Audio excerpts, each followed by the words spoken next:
Chapter 1081. Su Fengyin walked to the side of the tortoise-carrying tablet at the peak of the mountain and exhaled. Next, it was not as simple as a mental journey. He was going to take a look at the spring and autumn period. As for whether he would see the battle at the Western Wall, the 10 years of defense at Xianxia City, or Li Chuangong's sword Qi Rolling Dragon Wall in the Western Shu Imperial Palace, nothing was certain. Anyway, it was a last-minute effort, so he would see as much as he could. If Wang Xinji rushed too quickly on the east-west front, with Su Fengyin's current realm, which was higher than number 6 in the world, he would definitely die. Huang Sanjia had purposely placed Su Fengyin in this mediocre position during the martial arts evaluation. His original intention was for Su Fengyin to die a little later so that Su Fengyin could replenish his realm of fate and save Lady Hehe according to the agreement. By then, whether Su Fengyin lived or died, it would have nothing to do with Huang Longshu. In the world, Huang Sanjia was definitely not the most fair when it came to doing business, but he was definitely an old turtle that did not want to lose out. Su Fengyin pressed down on the back of the tortoise and closed his eyes. 800 years ago, there was the Great Qin. 400 years ago, the Great Feng dynasty only had one less Great Feng than the Great Qin. Are you waiting for me? The 800-mile-long spring god lake was like a huge turtle slowly rising to the surface of the water. In Great Peace City, the golden body statue of the Jinwu Great Emperor holding the Shinta talisman sword also started to shake. Su Fengyin stretched out a finger and wiped his eyebrows. The current situation was far more than just an emergency. Since that was the case, he could only do extraordinary things in extraordinary times. Su Fengyin burped and spat out a mouthful of purple gold fog. He learned from the Beimang Grand Tutor Yuan Qingshan, holding a Su Fengyin in each hand and going to the spring and autumn period together. The departure of Wang Xinji from Martial Emperor City quickly set off a huge commotion in the Wulin world. However, by the time this perilous wave was rolling up and down in the Jianghu, a snow-haired old man in hemp clothing and hemp shoes had already passed through more than half of the Old West Chu's territory and arrived at the thickest section of the Guangling River on a ferry. The tall and sturdy old man stood at the bow of the ferry. Although he was eye-catching, there were countless experts who could roam the Jianghu. The old man was only slightly taller and stronger, and he did not have a weapon with him, so he could not be considered as shocking. Some of the Jianghu people who were good at currying favor did not try to worm their way into the old man's acquaintance. After all, it was always beneficial to support each other outside. However, after a few of them tried to strike up a conversation, they did not receive any response.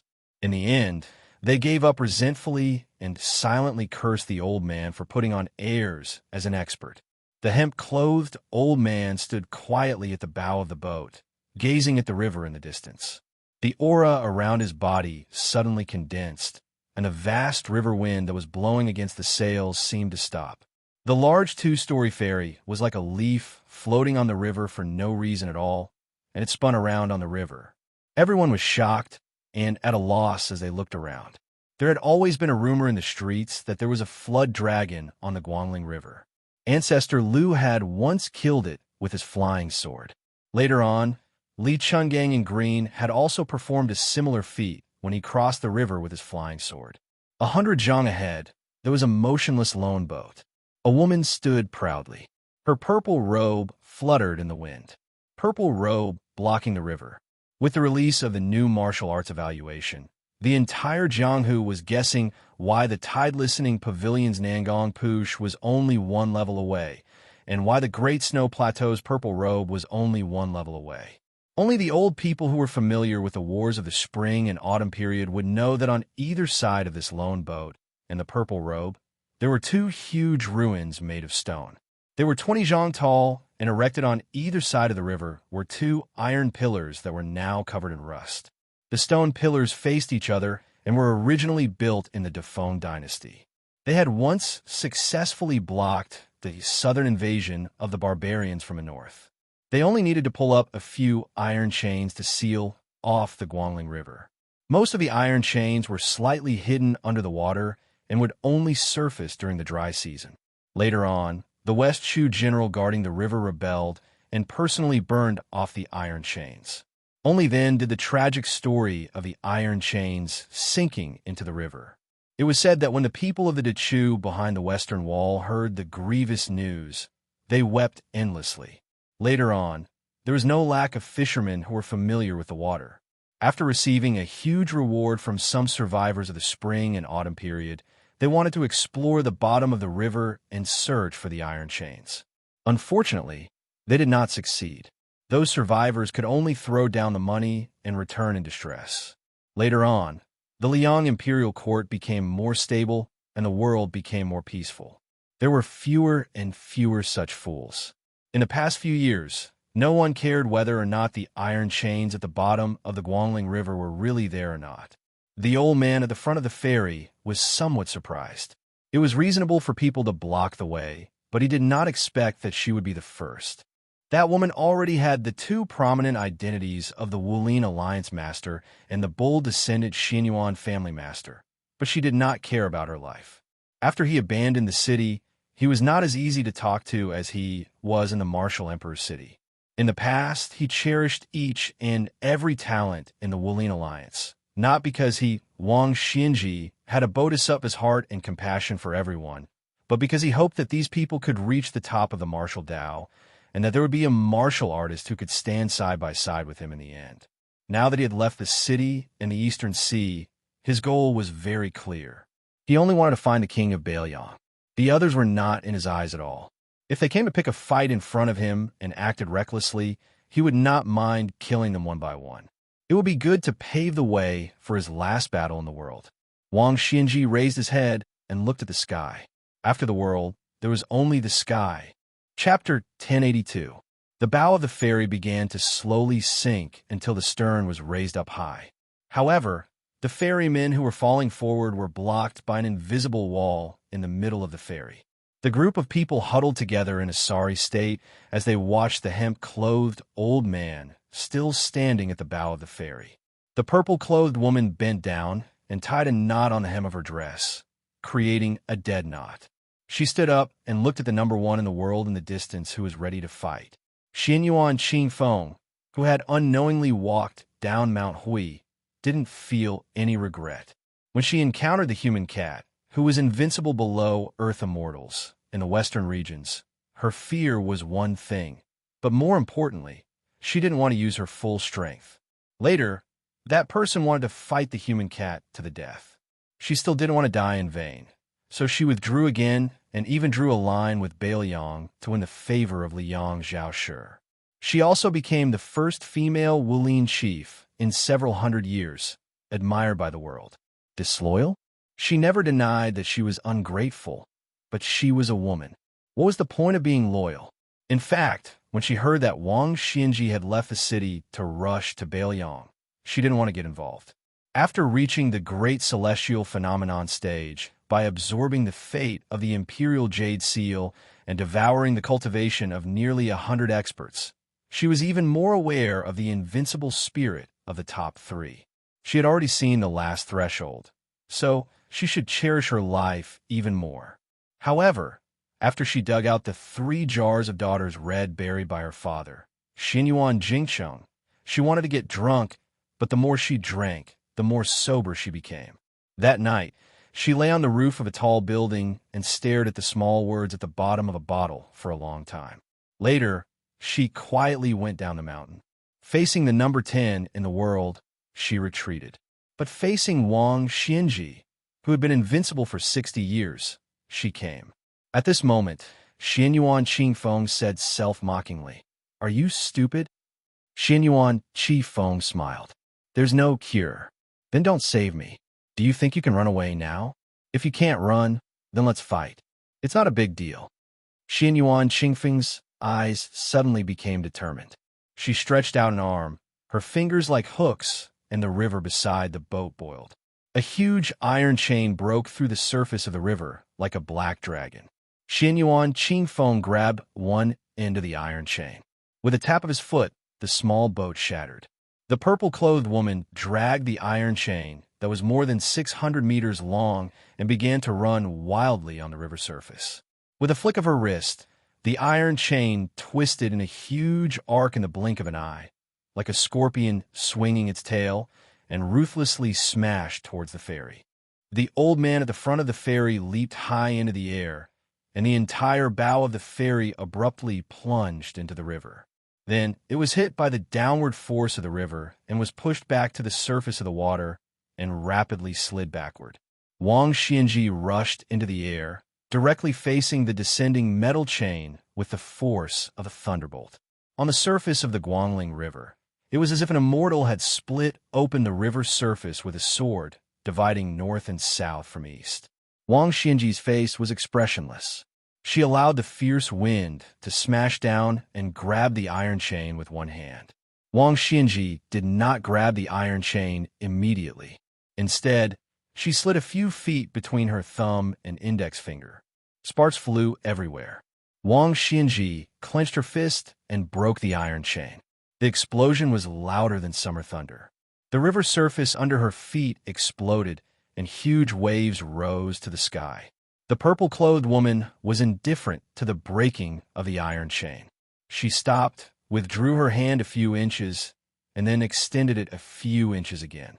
The whip and iron chain nimbly and viciously turned into the tip of a spear, piercing straight towards Wang Xianji's chest. Wang Xianji stretched out her palm and blocked the tip of the spear. Her body tilted slightly as she fell. The tip of the spear was like a lit firecracker, turning into fine powder section by section. The vibrations continued without end. The woman, who was unwilling to let go, was knocked into the river by the vast and boundless force. With the purple-clothed woman as the center, a magnificent splash suddenly bloomed on the surface of the Guangling River. The woman's figure could no longer be seen on the river. Before Wang Xianji landed on the river surface, she threw the black iron chain that was more than 10 feet long at the woman who had almost sunk to the bottom of the river. Wang Xianji did not care about her life or death.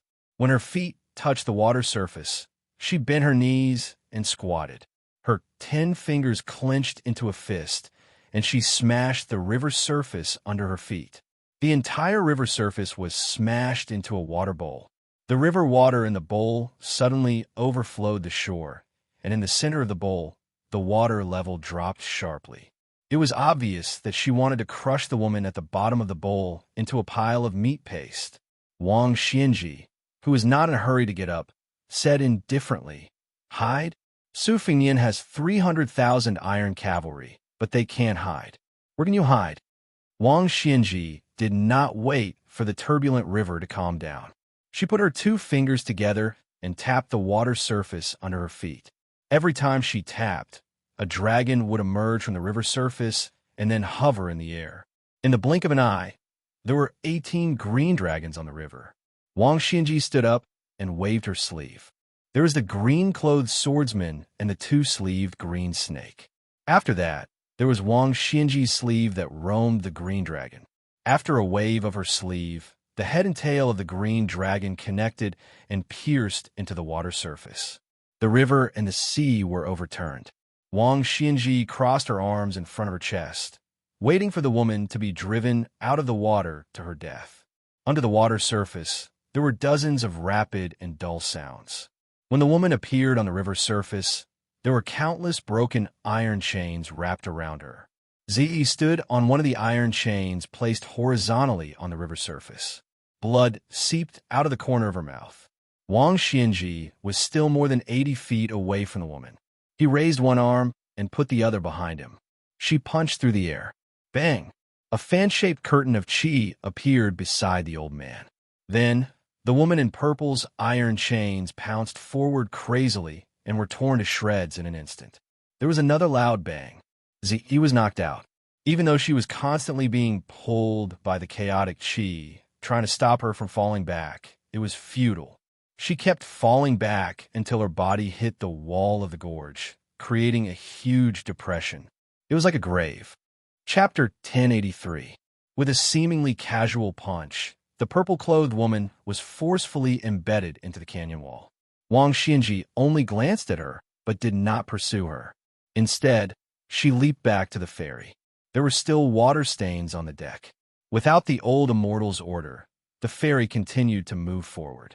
No one dared to get close to the ship, and they all whispered to each other. Nowadays, purple clothing was all the rage in the world. Some pretty young heroines in Jianghu all liked to wear purple clothes and dresses. Those on the ship who had been in Jianghu before were not sure that the purple dress blocking the river was the current Wulin alliance leader. If the woman was Xianyuan Qingfeng, the house master of Great Snow Plains, then who else could the old man standing at the bow of the ship who could beat her into a pulp be? The ferry under Wang Xianji's feet moved forward slowly. Before crossing the gorge, they were getting closer and closer to the new grave.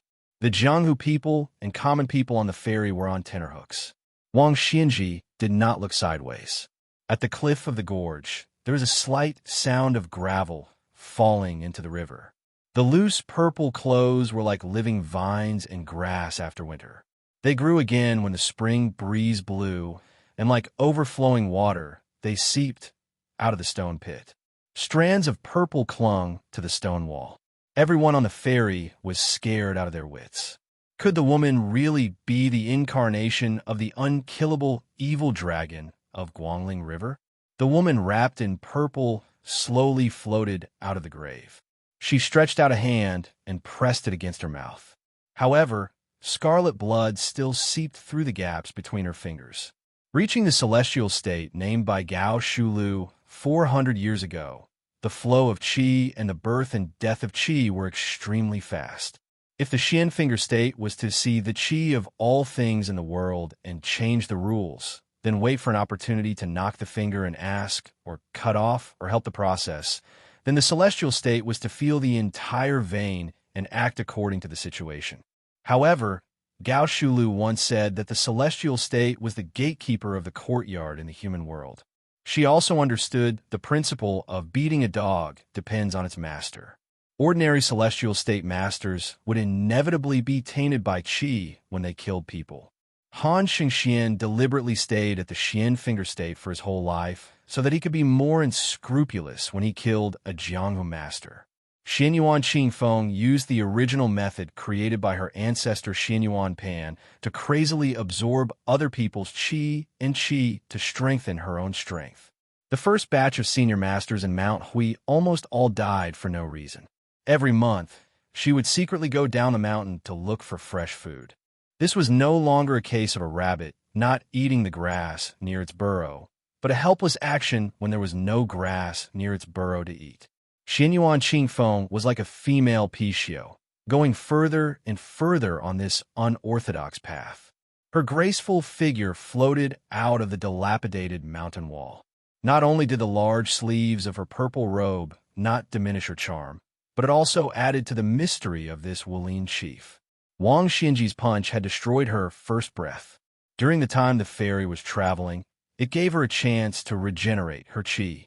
In fact, when she was chased by the green dragon sleeve at the bottom of Guangling River, Xianyuan Qingfeng had already forcefully regenerated her qi.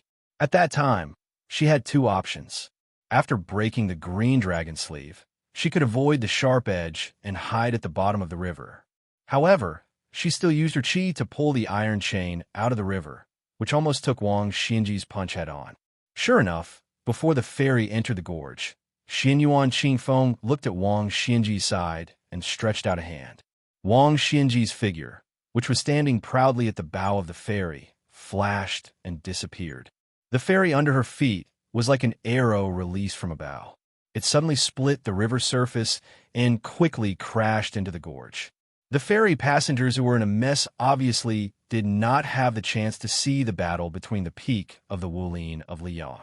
Xianyuan Qingfeng pressed his hands down, and his body floated up more than 10 feet against the cliff wall. Wang Xianji followed him like a shadow. The tip of her foot first stepped on the edge of the hole, and then as if she was walking on flat ground, she chased after the purple figure up the mountain wall. Xianyuan Qingfeng pulled with both hands. The countless black iron chains hidden at the foot of the cliff clattered and climbed up the mountain rocks. They clustered together and twisted together, crazily chasing after the burly old man's back. Wang Xianji, who was sliding on a mountain wall with both feet, turned a deaf ear to the black mass of iron snakes behind him.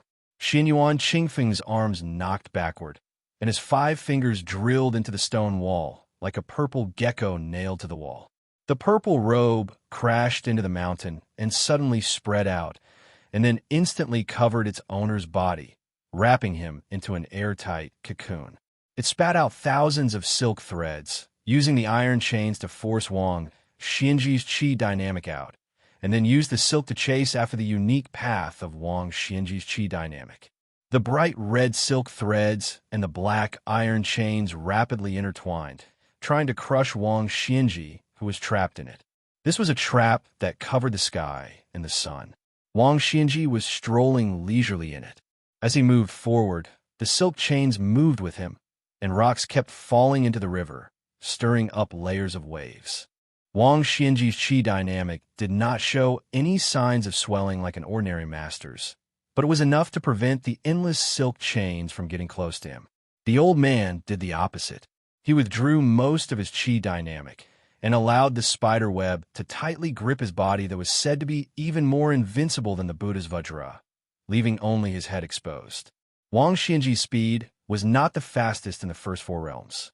To this day, even though he, the Lord of Martial Emperor City, had been the world's #1 for 60 years, he had not won the first 3 realms. In the Vajra realm, there was the white-robed monk Li Dongxin, and in the mysterious finger realm, there was Dong Tai.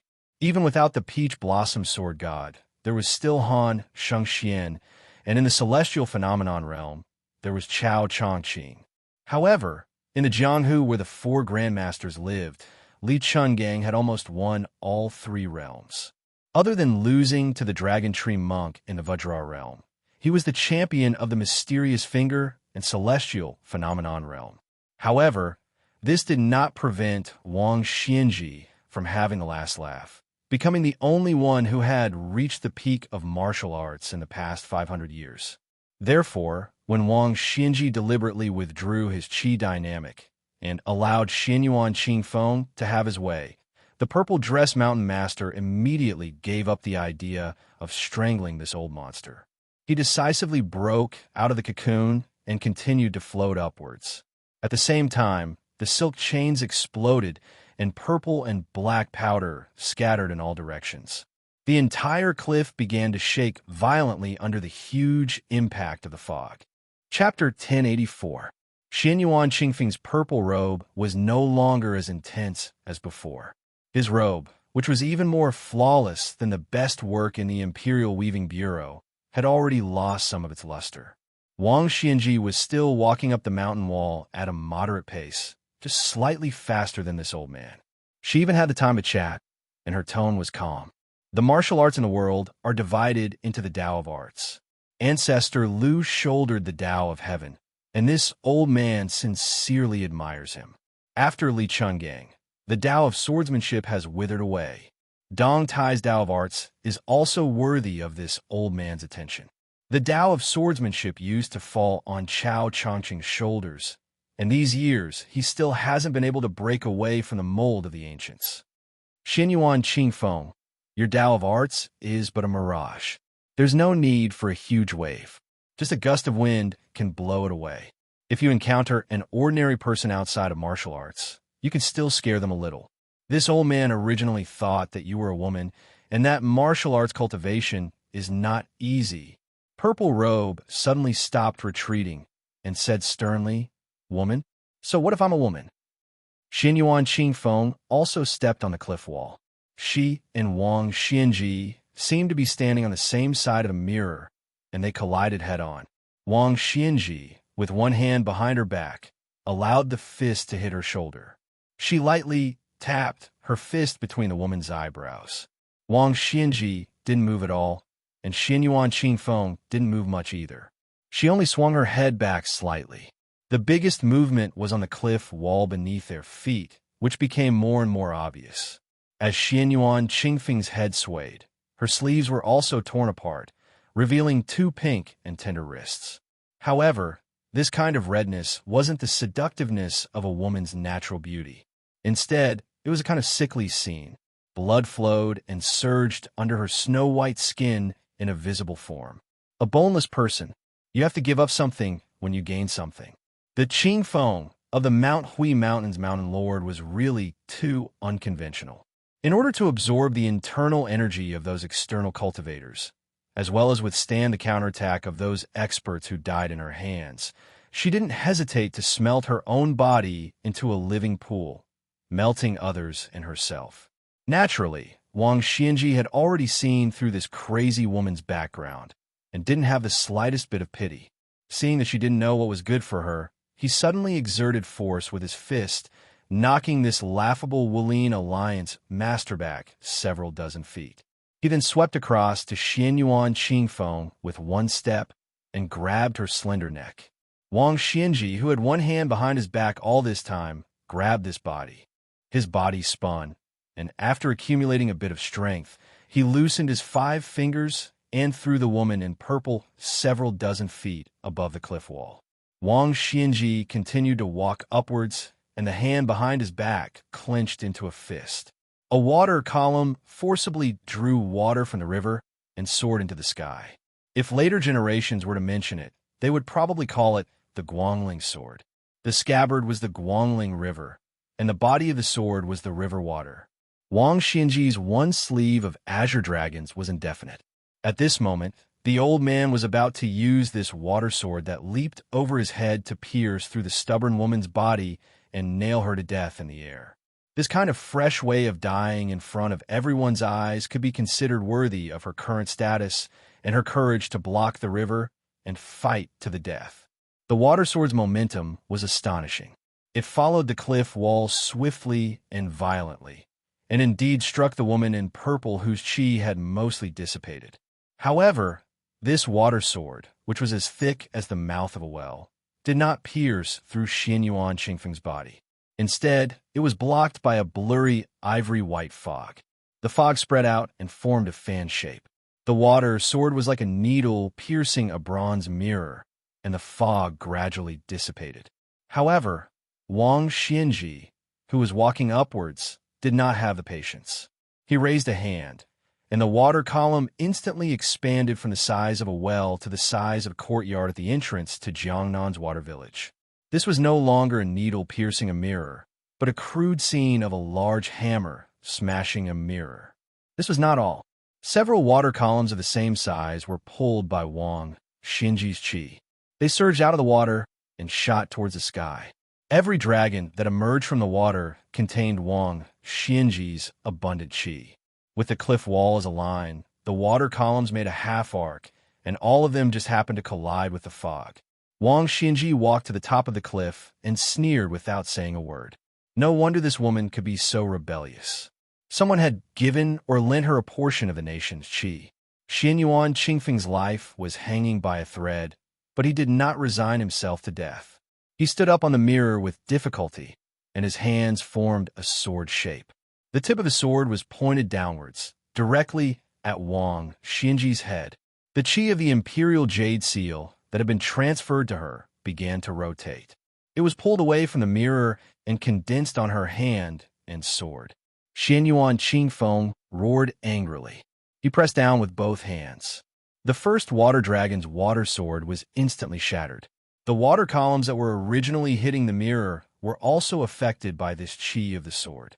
They changed sides and followed the invisible qi of the sword, smashing towards Wang Xianji's head. Wang Xianji sneered softly. How could a tiny bit of qi of the imperial jade seal compete with the brilliance of the sun and the moon? This martial artist no longer clasped his hands behind his back. Instead, his 5 fingers formed a hook. He slid a few inches on the ground of the cliff, and his knees were slightly bent. This was probably the first time the martial Emperor City Lord had truly made a move. After Xianyuan Qingfeng's sword strike, he was already bankrupt. He could only wait for death to come if he maintained the strange posture of holding the sword. Wang Xianji leapt up in an instant. The entire cliff top was pressed down by several feet. Without waiting for the bottom of the cliff to make a sound, the majestic qi that poured down from above had already repelled the waves of Guangling that were crashing into the cliff. Be it the qi of the sword or the water columns, they were neither blocked nor smashed. They even seemed to have lost their target and randomly smashed onto the already precarious cliff. Wang Xianji had already arrived above the head of the purple-clothed woman. With one punch, she smashed this reckless woman off the cliff and into the river in the distance. It seemed to be a punch, but before Xianyuan Qingfeng's body fell into the Guangling River, the purple-clothed woman's body paused several times in the air.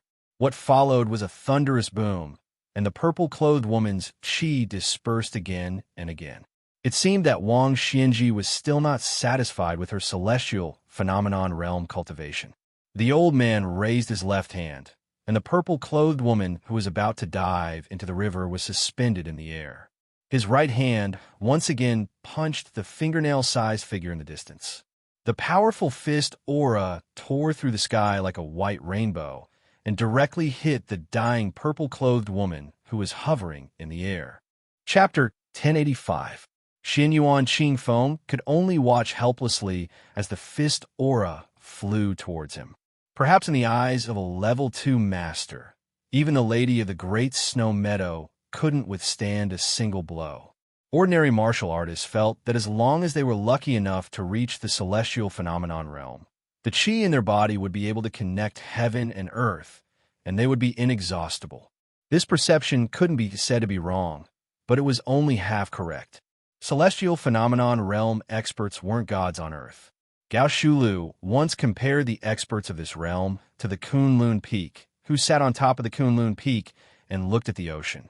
One was still climbing the mountain, while the other had already reached the peak. Therefore, as long as someone destroyed this ladder, they would be unable to move forward. Han Diaosi was good at killing celestial phenomenon realm experts, and because of this human cat's finger, it was the most suitable for destroying ladders. However, Han Shengxian needed to get close to the body to do this, while Wang Xinji didn't. From the beginning to the end, this martial Emperor City's city lord didn't get close to Xianyuan Qingfeng. She broke the lock with her bare hands, used the azure dragon to enter the water, and threw 2 punches. Even if they walked along the cliff, the distance between them wasn't close. At this moment, Xianyuan Qingfeng's mind was blank, and he couldn't remember anything. He couldn't remember the long osmanthus rain on Mount Hui, the fragrance of new Erhong, or the rainstorm on the great snow meadow. When she exhaled a mouthful of turbid qi, it was equivalent to letting go of her last breath. She let her remaining qi dissipate, and even her purple robe fluttered in the wind. Xianyuan Qingfeng closed his eyes, and his heart was as still as water. The last thought in his mind was that the debt between them was settled. When he was young, he didn't know much about the world and always liked to ask his bookworm father about this and that. Somehow, he asked about love. His father had always liked to understand the word love, and he used the word clear to explain the word love. The 2 words beside the 2 words were water and heart, respectively. When one's heart was as still as water, when one truly let go, only then would the debt between them be settled. Wang Xianji stood at the top of the cliff and frowned when she saw the purple robe hit by the long rainbow. This lady realized something before her death, but it was too late. It wasn't that Wang Xianji couldn't change her mind and destroy the fist herself and let the lady live, but the old man Donglin Jianji was 60 years old. Just as the white rainbow fist was about to explode Xianyuan Qingfeng, Wang Xianji suddenly turned her head and looked at the left bank of Guangling River. As far as she could see, a middle-aged Taoist ran to the iron pillar of the ruins of Iron Lock Sinking River. He then leaped over the wide river and landed on another iron pillar on the opposite bank with his sword in hand. His figure was so fast that even Wang Xianji, who had truly become invincible in the world, couldn't help but look at him in a new light. In terms of lightness skill, the Taoist's ability to cross the river with a single step was already far beyond the description of leaving no trace on the snow. However, the Taoist didn't stop there. When the Taoist stopped his feet, the fist aura was cut in half without any warning and disappeared in an instant. If it was Song Yinqing who used the 14 new swords, he wouldn't be able to kill Xianyuan Qingfeng so cleanly. Even if the fist aura was cut in half, Wang Xinji's fist aura could still use the first half to smash Xianyuan Qingfeng to death instead of disappearing into thin air. Wang Xinji stood proudly at the top of the cliff. She immediately guessed the identity of the Taoist who practiced the sword. The sword maniac Wang Xiaoping had always been known for his pure heart of the sword. It was said that this person never had a fixed position when practicing the sword. Wudong's 81 peaks were all facing the peak. Some were far and some were close. Wang Xiaoping always stood on a peak and pointed his sword at another peak. On the peak, there were brothers who casually threw a fallen leaf. Wang Xinji used to wait for the top martial artists in the world to enter the city and climb the tower in Donghai. There were only a handful of people who waited but didn't see them. Wang Xiaoping was one of them.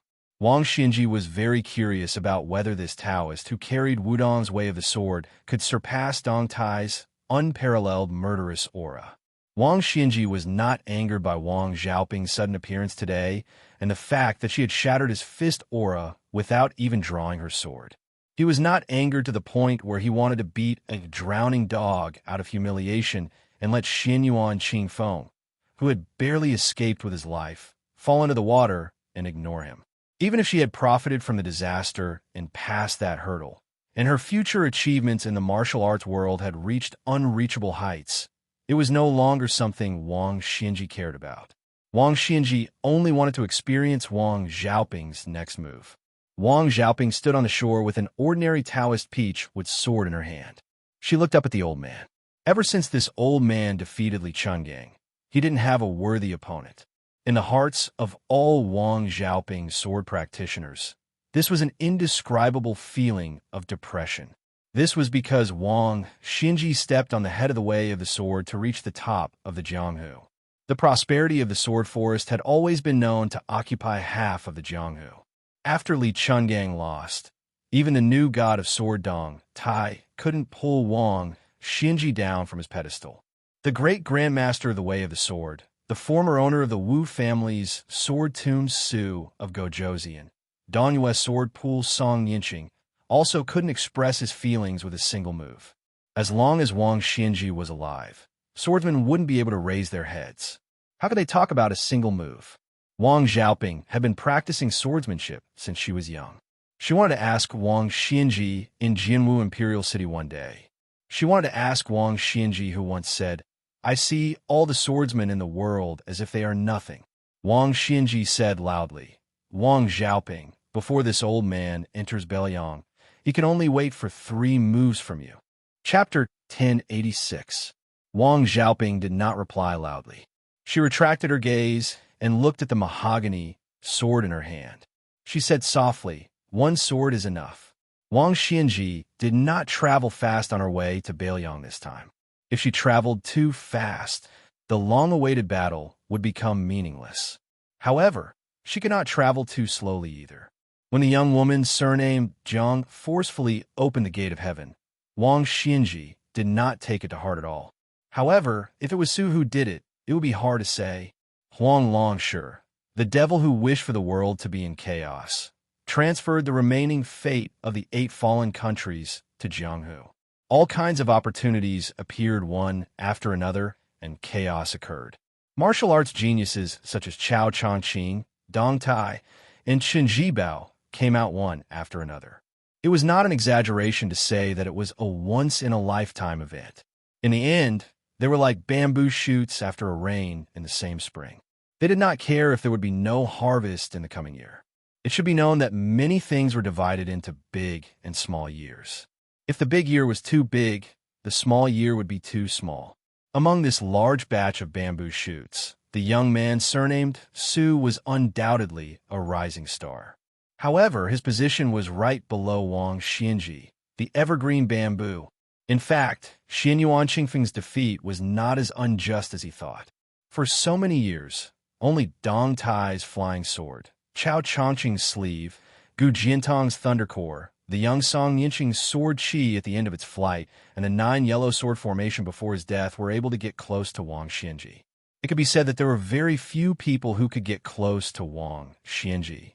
Of course, the most recent one was the young lord's fist. Wang Xiaoping suddenly raised her head and smiled. Wang Xinji, why are you standing so high up? After that, Wang Xiaoping slightly raised her left arm that was holding the sword. She twisted her wrist and pointed the end of the mahogany scabbard at the gorge wall. Her right hand gently patted the hilt of the sword. The sword in her hand was one of the dozens of mahogany swords that were newly made this summer. Because it was not the best mahogany from Feiqing, the color was only slightly copper, not to mention the pleasant smell of the wood. After she lived with the useless monk Lu Songtao, the nearby villagers had heard that mahogany could ward off evil spirits. However, they did not dare to carve their own swords. It was not easy to find a traveling Taoist. At first, a fisherman asked Wang Xiaoping for a mahogany sword. Later, word spread, and people came to visit Wang Xiaoping. She did not refuse and agreed to give them all. However, she still owed 8 swords. Owed 8 swords. Mahogany swords were made of mahogany wood. Almost everyone on Mount Wudong had a mahogany sword. Before going down the mountain, Wang Xiaoping carried the talisman sword Xianxia, which made her an oddity. She remembered that when she first went down the mountain, her junior apprentice brother Hong Shixiang sent her to the Mountain Gates Memorial Archway. She smiled and said that she helped her senior apprentice brother Wang carve half a mahogany sword. At that time, Wang Xiaoping went down the mountain with a sword. Why would she care about a mahogany sword that was within her reach? The end of the mahogany sword, after a pat, gently tilted up. "Rise!" Wang Xiaoping softly said a word. After a moment of silence, there was a series of continuous rumbling sounds. The gorge wall under Wang Xinji's feet, from bottom to top, was like a mountain-splitting sword cutting the mountain from the middle. The cliff was split into 2 halves. Rocks continuously rolled into the river, stirring up thousands of waves. The rise of the sword is already so bold. It seems that you want to learn from Li Chuangong's unsheathing. Since you're only willing to use one sword, this old man will do as you wish. Wang Xinji smiled and lightly jumped down the cliff. His falling speed was not too fast. When his feet landed on the water, there was a huge rock that split out from the mountain. Wang Xinji stretched out his palm and held the heavy rock that was several people's height. He stepped on the river towards Wang Xiaoping. He lifted the huge rock with one hand, but on the river surface under Wang Xinji's feet, there were only circles of almost invisible ripples. Wang Xiaoping looked at the strange scene of the rolling rock on the river surface. For some reason, he thought of his senior apprentice brother's finger cutting off the Tsanglan River. It was not to show off the mystical abilities of the immortals on the mountain in front of the people. It was because of the sudden torrential rain. A few fairies swayed in the wind and rain. Only then did his senior apprentice brother stop the turbulent river water upstream until the fairies safely reached the shore. In the past on a mountain, Wang Xiaoping, was the most diligent and obsessed with martial arts among his senior apprentice brothers. He always felt that his senior apprentice brothers did not take cultivation seriously. It was fine if they did not pursue immortality, but they did not care about the 4 words Wudong will prosper.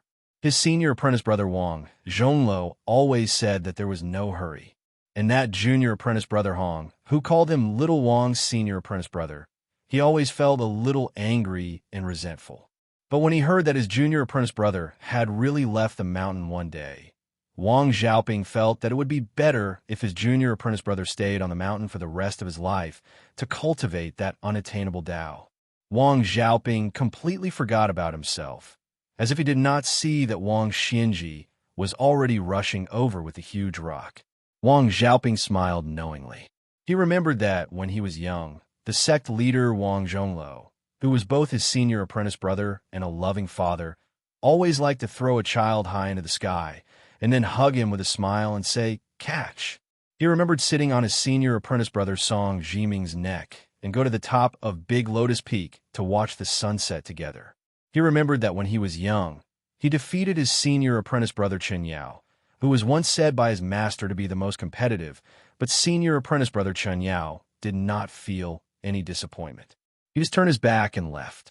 Afterwards, he heard that senior apprentice brother Chen was grinning from ear to ear. He remembered that every time his senior apprentice brother Yuxing Rui went down the mountain, he would always go to the purple bamboo forest to find him a chat about some interesting stories down the mountain, regardless of whether or not he was impatient. Wang Xiaoping returned to his normal sword-wielding posture, at the same time taking a step back with his right foot, his right hand grasping the peach with sword's hilt. He slowly closed his eyes. The side of the Guangling River where the middle-aged Taoist stood, the river water slapped against the shore and receded.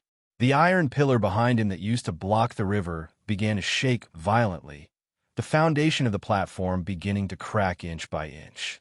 Wang Xiaoping only thought of 4 words. Wudong has a sword. Chapter 1087. In Wang Xinji's opinion, the saying that the martial arts of Jianghu were extensive and profound was rather boring. The old man had seen too many so-called supreme arts and new moves, but they were nothing more than old wine in a new bottle. It was difficult for them to escape the rules set by their predecessors, especially for swordsmen. The peaks of their predecessors were too high, and most of the later generations were only on their way up the mountain. Therefore, during this period of time, there was nothing new to speak of, and it was even more difficult for Wang Xinji's eyes to light up. However, Wang Xinji did not let his guard down in the slightest when Wang Xiaoping's half-sword was unsheathed. He originally wanted to use the method he used to deal with the woman from Mount Hui. He wanted to use his unparalleled aura to casually attack from afar. In the end, Wang Xinji, who was holding the mountain with his palm, did not do as he pleased. Instead of holding the rock with one palm, he held it with both hands. His footsteps did not stop as he continued to run towards Wang Xiaoping on the shore. His fingers were like iron hooks, and his chi dynamics seeped into the huge rock. First, it tore open cracks, and then the entire 10,000-pound rock was crushed into hundreds and thousands of pieces of broken stone. The broken stone was scattered, but its spirit did not disperse. Wang Xinji's wrists were pressed together, and with a twist of his hands, the broken stones that looked like they were about to fall apart instantly reformed, forming a large circular stone formation from afar. Between the cracks of the broken stones, countless tiny purple lightning bolts flowed wildly. As Wang Xinji suddenly spread out his hands, a flock of purple and black crows in the shape of a half-fan appeared above the old man's head. The flock of broken stone crows did not stay still, but each of them was drawing water. The Guangling River under Wang Xinji's feet constantly had water columns as thick as an arm surging out of the water surface. If the flock of crows was the fan, then these rapidly rising and spinning water columns were the ribs of the fan. Wang Xiaoping went down Mount Wudong to hone his swordsmanship. Today, he challenged the mountain with his sword and forced Wang Xinji to leave the mountain. However, an outsider came. He could also be considered as someone who had left the mountain. However, the timing of his appearance was coincidental with the rise of Wang Xiaoping's sword and Wang Xinji's flock of crows. It was neither beneficial nor detrimental to the overall situation, so the two of them intentionally chose to ignore this person. This uninvited guest was wearing an old Taoist robe that had been washed until it was white, but it was not the style of Mount Longhu and Mount Wudong. He looked like a man of no doubt about his age. He was about a mile away from the Guangling River and happened to see Wang Xinji's white fist aura smashing toward a man in purple. The middle-aged Taoist did not seem to be running wildly. Every step he took was still leisurely and leisurely. However, in almost the blink of an eye, he was already near the riverbank. Even when Wang Xiaoping slashed the long rainbow with her sword, the Taoist still did not make a move. Then he stopped at the riverbank and watched the Mount Huishan purple robe fall into the rolling water in the middle of the river. The Taoist seemed to sigh softly. The middle-aged Taoist did not jump into the river to save Wang Xinji. He turned his head and looked at the fan that Wang Xinji had created with great effort. He frowned. Everyone knew that when old Monster Wang was in charge of the martial emperor's city, he welcomed and sent away countless masters. He never asked for any fancy moves. In short, if you fought with him, it would be ugly. Whether you were Chao Chongqing, who had the 8 stars of elegance to himself, or the peach blossom sword deity who defeated the sword manipulation to the sword manipulation that would not give the outsiders the impression that the world would cry for ghosts and gods. The Taoist did not move at all. His left hand drew an arc, bringing about waves of ripples, as if he was blocking something invisible. However, the 5 fingers of his right hand were making gestures so fast that it was dazzling. There were 3 situations: the right time, the right place, and the right people. Beimang's Grand Preceptor Yuan Qingshan was good at calculating the right people. Huang Longshi was especially good at calculating the right time, and he won by calculating the right place. Among the few remaining Spring and Autumn 13 ranks, this Taoist, who had been hiding his scholarly achievements from the beginning to the end, occupied the first rank. He seemed to be in his 40s, but in fact, he was already over 100 years old. However, the way he practiced made it impossible for him to reach the celestial being realm. Otherwise, with his outstanding talent and wisdom, he could have returned to his original state long ago. His degree of freedom could be compared to Ancestor Lu, who passed through the gate of heaven without entering it 500 years ago. However, whether the people could ascend or not was just a matter of a thought from him. In the long years, he had seen too many ups and downs of the world. He had discussed the Tao with Ancestor Lu's reincarnation, Qi Xian, many times. He had raised an evil dragon for the Zhao family of Liang in the Earth Lung Mountain, and schemed against the 3rd generation of the Dragon Tiger Mountains chief. Earlier, he had even walked Jianghu with Lu Songtao, the sect leader of Zhulu Mountain, who was invincible in the world 100 years ago. They were both enemies and friends. The Taoist stopped making gestures. He already understood the situation of the 2 people in the distance.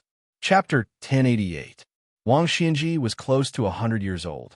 He had been at the peak of martial arts for nearly 60 years. Compared to ordinary people, he had lived for a long time. Almost everyone had forgotten that this burly old man was once a scholar with aspirations in the imperial court. He had imitated those famous scholars and used a feather fan to point out the country. However, due to various reasons, he abandoned his books and entered the Jianghu. Since then, he had never looked back. When the devil Huang Xianxia guided the fate of the nation into the Jianghu, Wang Xianji was originally at the top. He was similar to a powerful official in the imperial court who held the emperor and ordered his vassals. No one could compete with him. He could have taken most of it for himself and become like Gao Shulu from 400 years ago and Lu Songtao from 100 years ago. However, Wang Xianji did not do so. Be it the fearless Song Nianqing or Chao Chongqing, who had just entered the celestial phenomenon realm, none of them died in Martial Emperor City. When he left the Eastern Sea, he could kill or not kill Xinyuan Qingfeng. However, Wang Xiaoping was different. The latter had the Wudong Mountain behind him. In the future, the people on the mountain would face the fishing immortal. In the end, it would create a new situation that had not been seen in 1,000 years. In the future, not to mention the grand occasion of 7 or 8 Earth immortals appearing at the same time, none of them would be left. Even the celestial phenomenon realm would be an extravagant hope. Naturally, the word ascension would be lost. Wang Xianji, who had divided the territory with his own strength, naturally hated this situation. Not only did Wang Xianji want to block Wang Xiaoping's next sword, he also wanted to cut off the relationship between the sword maniac and the Wudong Mountain. Wang Xianji clenched his fists and threw them forward. The fan pounced forward with an earth-shattering momentum, stirring up a strong wind. Wang Xiaoping's eyes were still closed. He put 2 fingers on his left hand together and pushed forward on the peachwood scabbard. The scabbard gently slid out. There was no unparalleled aura qi, nor was there any strange phenomenon. Even if the rubble with purple lightning rolled towards him, followed by a huge wave, the speed of the sword being unsheathed was still neither fast nor slow. What happened next shocked the world. The Wudong Taoist was struck by the earth-shattering thunder and lightning that blotted out the sky, and then a huge wave crashed onto his head. After this round of attack, countless broken stones did not fall to the ground as expected. Instead, they floated on the shore and rotated slowly. When the sky was covered by dark clouds, a long and translucent white line appeared. It was faintly discernible, as if it was hanging down from the ninth heaven. It was slightly slanted and pointed at Wang Xiaoping, whose peachwood sword had not been completely unsheathed. The end of the white line hung 3 feet above the Taoist's head. As the saying goes, God is watching you from 3 feet above your head. It means that God always remembers the good and evil of people. Wang Xinji sneered. She stretched out her finger and snapped the fishing line. The middle-aged Taoist muttered to himself, "In the end, Li Chungang can lose to Wang Xinji, and you can also lose to a rising star. But Jianghu can't be lifeless. Why is it that Confucianism can't change the law because of literature, but chivalry can't break the law because of martial arts?" The Taoist sighed. Su Fingyin of Bailiang wants to guard the northwest door and give the people of the Central Plains a stable place. His original intention is not bad, but he is too deeply involved with Wudong. Once he gains power, he will definitely join hands with Li Yufu. Therefore, there are 2 choices. If you don't kill Su Fingyin, the world will be less turbulent for decades. If you kill Su Fingyin, Jianghu will still be Jianghu. No matter how strong the imperial court is, they can generally stay out of each other's business. Now, someone may want to fill up the well of Jianghu. As a frog in the well, it is reasonable that you, Wang Xinji, don't agree. When he saw that the tight white line above Wang Xiaoping's head seemed to be cut suddenly, the remaining white line fiercely bounced in the air in an arc and finally slowly dissipated in the clouds. Wang Xiaoping still did not draw his sword.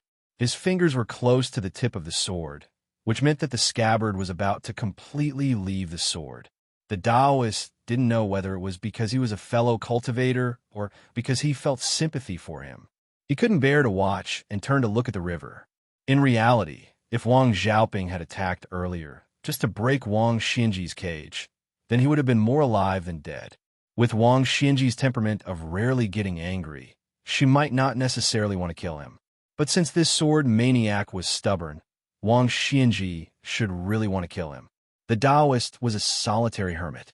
He understood Wang Xiaoping's persistence, but it was difficult to agree. Even if it was a sword of an earth immortal, so what? To say the least, even if he could really hurt Wang Xinji, it would only show the young vassal king a flaw that could only be regarded as insignificant. It would not stop Wang Xinji from killing people. Was it worth it to use one's life in exchange for a little more chance of victory? The Taoist suddenly opened his eyes wide. Even though he was an old monster who had been called a 1,000-year-old tortoise by Su Fingyin, he was still shocked. Wang Xiaoping opened his eyes. When the scabbard was about to fall, he didn't draw his sword. Instead, he pushed the sword back into the scabbard and said softly, "Go." The peachwood sword still in the scabbard flashed. Many passengers on the ferries going to and from the gorge screamed at the same time. It turned out that the boats under their feet were beginning to lose control. No matter how hard they tried, they began to retreat quickly. The boats with their bows facing downstream seemed to have the help of God, rushing downwards like arrows. All of this was because the Guangling River, with Wang Xiaoping and the end of the gorge as the boundary line, was suddenly pulled away. The river water that left the waterway was as thick as a mountain peak. It rose into the air like an unprecedented blue sword. It curved around Wang Xiaoping and then straightened in the air in a flash. The tip of the sword pointed directly at Wang Xinji, who was floating in the air without the river water under his feet. Wang Xiaoping shouted softly and took a step forward. He finally drew his sword. A section of the river water as a sword. Chapter 1089. The Taoist looked at the sword from the other side of the river and sighed in amazement. The sword intent and sword chi of Wang Xiaoping's sword was enough to be called the pinnacle of swordsmen. It could no longer be simply called a talisman sword or a sword technique. There was a very important reason why generations of swordsmen were able to rise and fall in the martial arts world. Sword masters, when they felt like it, could often ignore realms.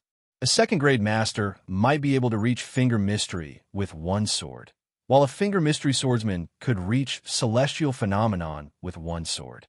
They could even break through bottlenecks and directly reach the level of a land immortal.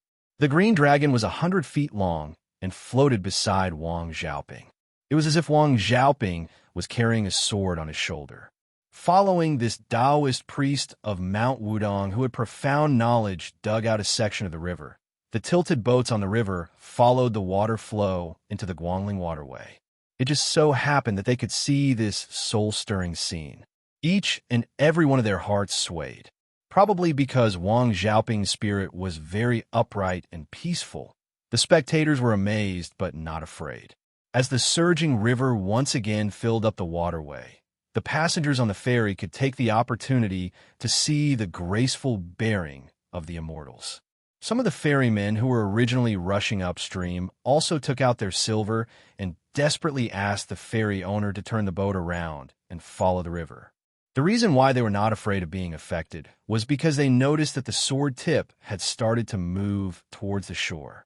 The hemp-clothed old man who was originally standing on the river also jumped onto the shore and changed the battlefield. When Wang Xinji's foot touched the ground, the green sword had already rushed over. The distance between the man and the sword was less than 30 feet. Wang Xinji's foot touched the ground, and the other foot touched the ground one step behind. He did not dodge and directly punched out. The huge green sword suddenly stopped 3 feet away and exploded into a dazzling splash of water. Then it turned into mist and disappeared. The water curtain created by the collision of the fist aura and the sword chi seemed to have no end. This 100-feet water sword was severely damaged.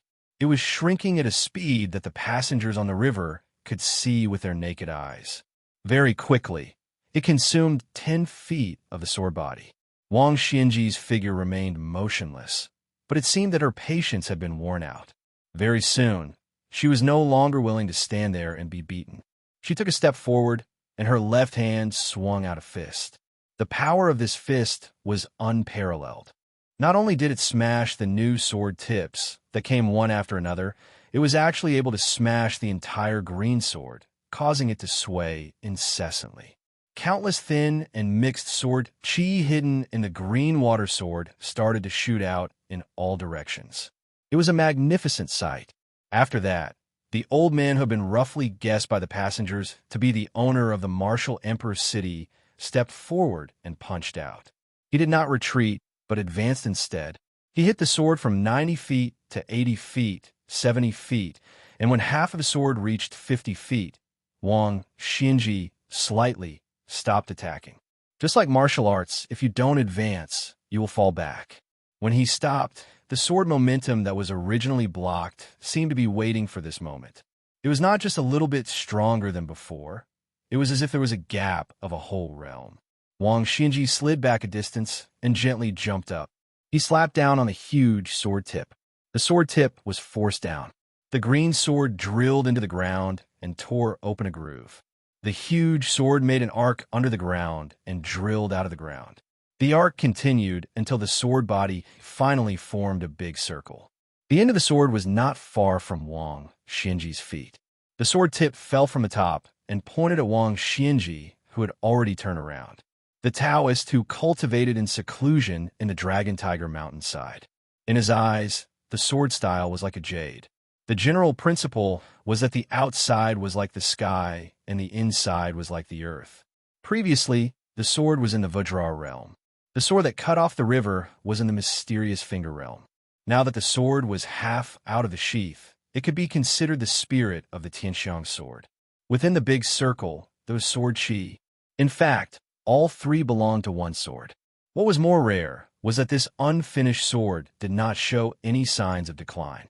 Its spirit was still rising.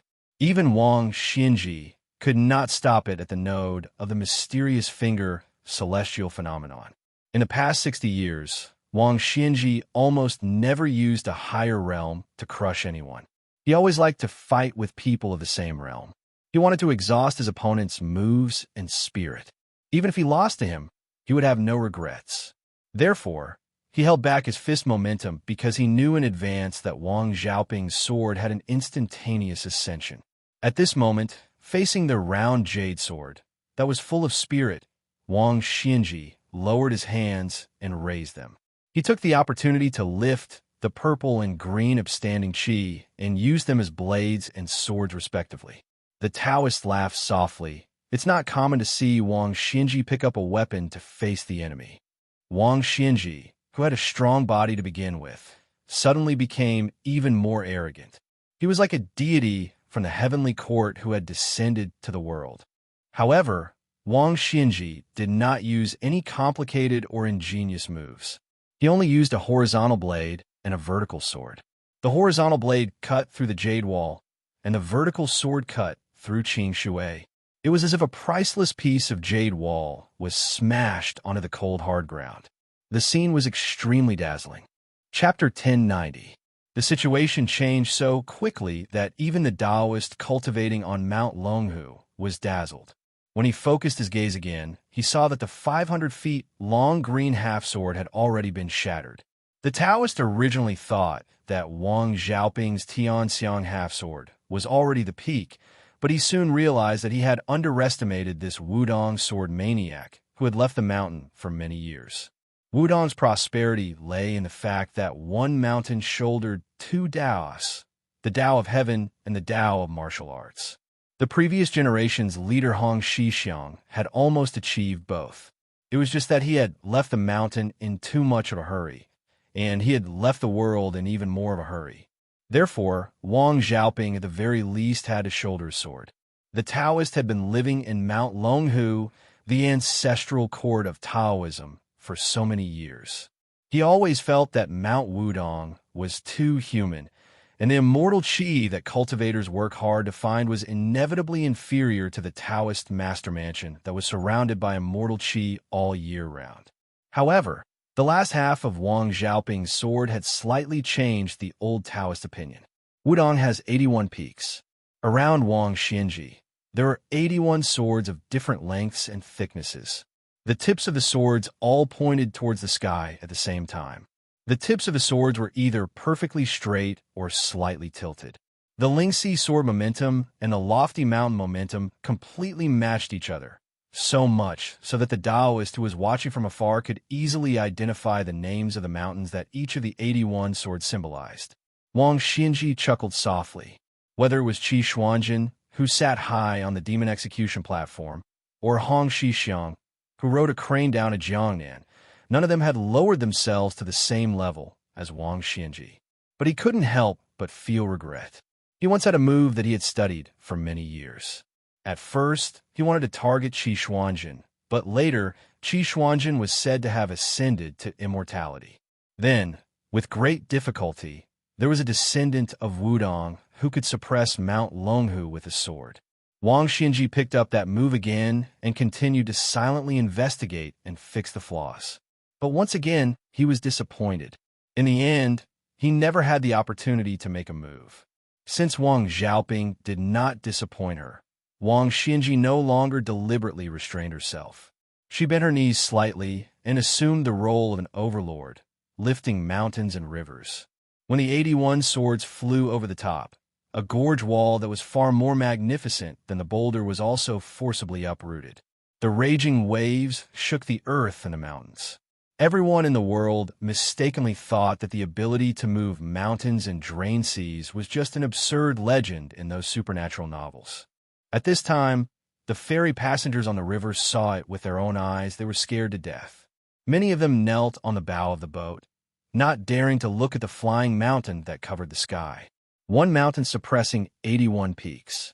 What was even more unbelievable was that Wang Xinji herself was also within the range of the flying mountain. It was obvious that Wang Xinji wanted to use this to suppress Wang Xiaoping. This old man had moved a mountain here. If Wang Xiaoping couldn't even break through the mountain, how could she compete with Wang Xinji? A cliff came crashing down. Dust filled the air on this side of the Guangling River. That deafening sound was ear-piercing. Wang Xiaoping dug out a section of the great river's water and made a one-of-a-kind big sword in the world. But that wooden sword, whose whereabouts were unknown, was the real root. The peachwood sword was originally the Taoist house-guarding spirit weapon, yet Wang Xinji unexpectedly used the mountain as a sword. It was undoubtedly a great provocation to Wudong Mountain, where Lu Zhu had attained the Tao. Wang Xiaoping's sword was a new sword, and Wang Xinji's mountain was also a new mountain. On the peak of a new mountain, there was a very old white-haired old man in Jianghu. His hemp clothes were not stained with dust, and he stood with his hands behind his back. That half a move of the new sword did not disappear just like that.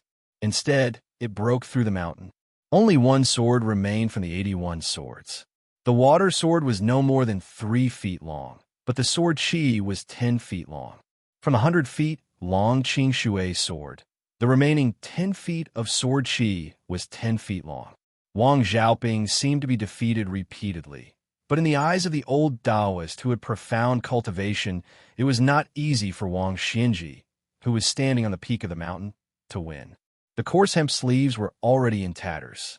Previously, when he bent his knees to move the mountain, it should be because he could not care too much about the minor details. His vigorous qi leaked out, and the coarse hemp around his knees also became slightly loose. The Taoist looked at the narrow but long flying sword outside the mountain, and there was some fear in his eyes. An eye for an eye, as expected of the most stubborn sword maniac on Wudong Mountain. You, Wang Xinji, used the flying mountain as a sword. I, Wang Xiaoping, used my flying sword to take your head. The last 10 miles were the most difficult, especially when climbing a mountain. To completely break Wang Xiaoping's complete sword was like climbing a mountain, and the further one went, the harder it was. It was the same for the sword. The person who made the move, was he thinking of returning to the mountain for the last time to see his old friend? The Taoist sighed. Was this the sword heart that Wang Xiaoping had comprehended in the end, the sword heart that he had been pursuing all his life? Dragon Tiger Mountain had ascended Jinren in the past, and in the past 300 years, its reputation had far surpassed Wudong. But it seemed that there had never been such a sword. The old Taoist's eyelids trembled involuntarily. The sword was out. Wang Xinji roared angrily and faced it head-on. On the peak of the mountain that was on the verge of collapse, a huge pit was formed with each step. Every step he took caused the mountain to fall several feet, breaking the sword Qi, and pushed his palm on the tip of the sword. A person could die, but the sword could be destroyed. A man of 7 feet had a 3-foot sword. A person and a sword were still one. He could not retreat. The sword Qi, sword intent, and sword edge were all destroyed inch by inch. Wang Xinji's steps also became extremely slow. His tall body and palm could only move forward inch by inch. A hole was made in his palm. When a number 1 person in the world finally broke the 3-foot sword in an unparalleled manner, not only was his palm badly mutilated, but there was also a trace of sword Qi that pierced his chest and caused a scarlet blood flower. The sword Qi dissipated behind Wang Xinji. The sword had already pierced through Wang Xinji. The old Taoist who had the same surname as the son of the Zhao family sighed heavily. Wang Xiaoping had a sword when he was alive, and it could be said that he did not let down his sword in this life. The Taoist's eyes suddenly widened, and he was greatly shocked as he looked at the shore. Wang Xiaoping had died long ago. Almost no one noticed that when the sword was in Mount Feishing, there was already a flash of light in the sky. It seemed to be returning to the mountain on behalf of someone. At that time, the middle-aged Taoist with the highest seniority in Wudong was sitting cross-legged, looking at the river. His face was haggard, but his expression was peaceful. His warm smile had never been shown in those years on the mountain.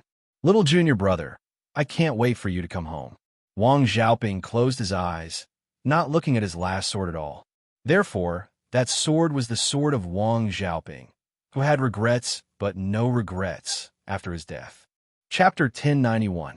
Outside the mouth of the gorge was a battle of the peak of martial arts in the world. Dozens of miles upstream of the battlefield on the bank of the Guangling River, there was only a muddle-headed monk left in the thatched cottage without the Taoist who still owed the villagers a dozen peach-wood swords. When Wang Xiaoping passed away, quietly with her hands folded on her knees, the mad monk also took off the tattered kasaya that had accompanied him all the way from Mount Lantoa and changed into clean clothes that he had asked Wang Xiaoping to buy from the market 2 days ago. The middle-aged Taoist, who had always been serious, even made an exception and joked that he didn't need to return the money to collect the corpse. The monk touched his bald head and then stretched out his hand to pluck a reed leaf from the reeds on the bank of the river. He stepped on the surface of the river and gently stepped on the reed. A reed went into the river. A few ships went against the current, and before the first wave had subsided, another wave rose. They had just witnessed the hardy battle between the two immortals, and now they happened to see this scene. They were a little shocked to the point of numbness. They were all wondering what kind of great luck they had bumped into today. It was simply as if immortals had appeared in large numbers. However, all of them had appeared in such a way. Could it be that the reclusive masters were so worthless? The reed leaf went out of the gorge and floated to the center of the river. The useless monk, who was no longer wearing the kasaya, looked left and right. He first looked at Wang Xiaoping and then the old Taoist. With a calm expression, he took a step forward and quickly sank to the bottom of the river. At the bottom of the Guangling River, the water was muddy and the light was dim. Looking for people and things was no different from looking for a needle in a haystack. However, he still accurately landed a few feet away from the purple-clothed woman. The 6 senses and 7 apertures of the woman of Mount Hui were all sealed. Her delicate body was curled up like a baby in the womb, and the heaven and earth were her parents. Lu Songtao stared at the woman in a daze. The old Taoist on the shore, who had stubbornly cultivated in seclusion, had left Mount Longhu because he wanted to see her face before she died. Going forward, the reason why he cultivated in Mount Longhu was also an unspeakable secret that very few people knew about. 100 years ago, the 3 of them traveled the Jianghu hand in hand.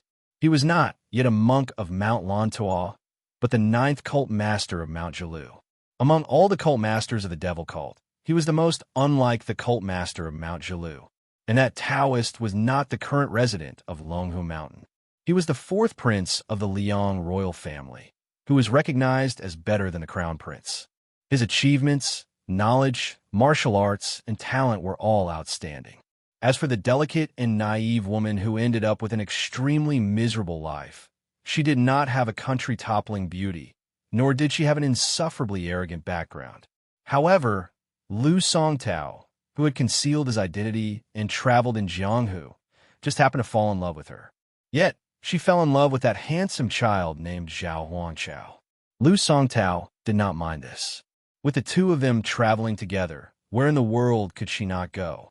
During this period of time, Lu Songtao didn't feel sad as he watched the woman he loved smile sweetly at other men.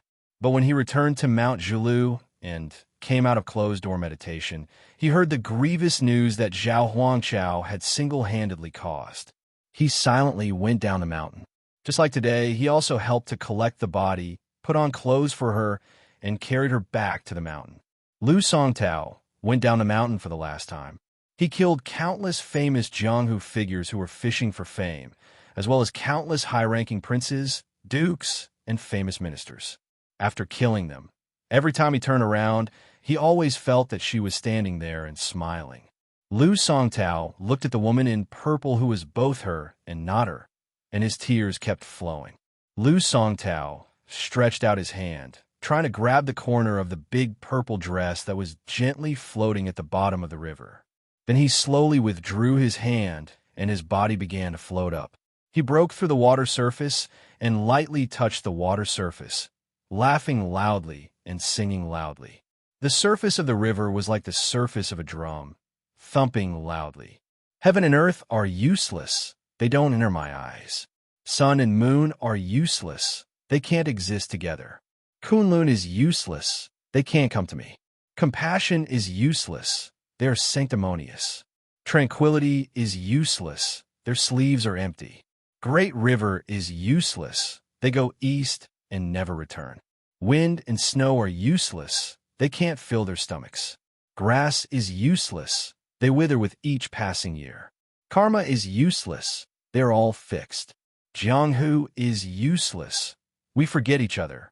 Lu Songtao lowered his head and chanted like a Buddhist monk, like a madman singing a sad song. He swept to the shore and lowered his head to stare at the Wudong sword maniac who was smiling as he went to his death. He restrained his arrogant and domineering attitude and moved his lips slightly. He put his palms together and chanted sutras to send the swordsman off. Lu Songtao opened his eyes and looked around. Then he looked at the sky and laughed loudly. Meditation is useless. How can you become a Buddha? At the same time, Lu Songtao's shoulders shook and his pale face flashed away. Then he glowed with a kind of purple-gold color that only eminent monks who had attained Bodhi in the Buddhist scriptures would have. That shake of his shoulders made this Zhulu mountain cult leader seem like he wanted to shake off a heavy burden that he had been carrying for a long time. The old Taoist Zhao Huangqiao narrowed his eyes and his face was gloomy. He had already calculated that Wang Xiaoping's Peachwood sword, which had been ready but not released, seemed to be carrying a heavy burden and would be sent west to Wudong Mountain in Beiliang. Lu Songtao, who had hidden in Mount Lantau for 100 years, also wanted to get involved in this mess. Zhao Huangqiao was hesitant. In the end, he still did not immediately stop Lu Songtao from shaking off the invisible object. Before Lu Songtao moved forward, he looked back at Zhao Huangqiao, who had been entangled with grievances for 100 years. The two of them looked at each other. Lu Songtao sneered. You are even inferior to a woman. It was like this 100 years ago, and it is even more so 100 years later. Old thief Zhao, why don't you die? Zhao Huangqiao, who had once gone out of his body and rode a dragon to Mount Kuanglu, was silent. Chapter 1092. Back then, Lu Songtao went on a killing spree and swept through the court like a hot knife through butter. It was Zhao Huangqiao who half begged and half forced the Taoist master of Longhu Mountain to set up a sacrificial altar and asked the three modern grandmasters to kill him with a 10,000-li sky thundernail.